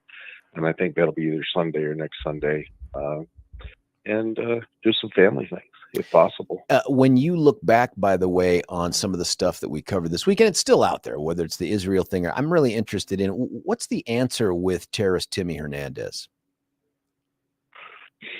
Well, I am really surprised and impressed that not only did your station elevate this up, but Sean Hannity was talking about it 2 nights later on his show. Oh, that's sweet. He was talking about it a lot. And they just have to expose the hair on the gorillas, and the A-triple, And that's really where we're at right now, is these people have to get to pull the wool off of their face and expose the wolf behind the sheep. Yeah.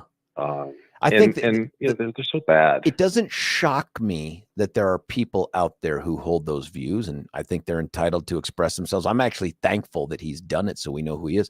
The part that really shocks me is 3 statewide elected officials who have a huge platform, huge voice, all 3 claiming Jewish heritage, and I believe them.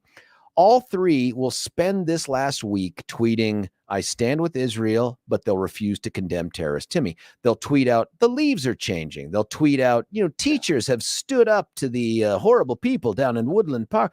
All these things they'll tweet up, but not a single one of them will come out and denounce this guy for celebrating an organization that exists to eradicate them.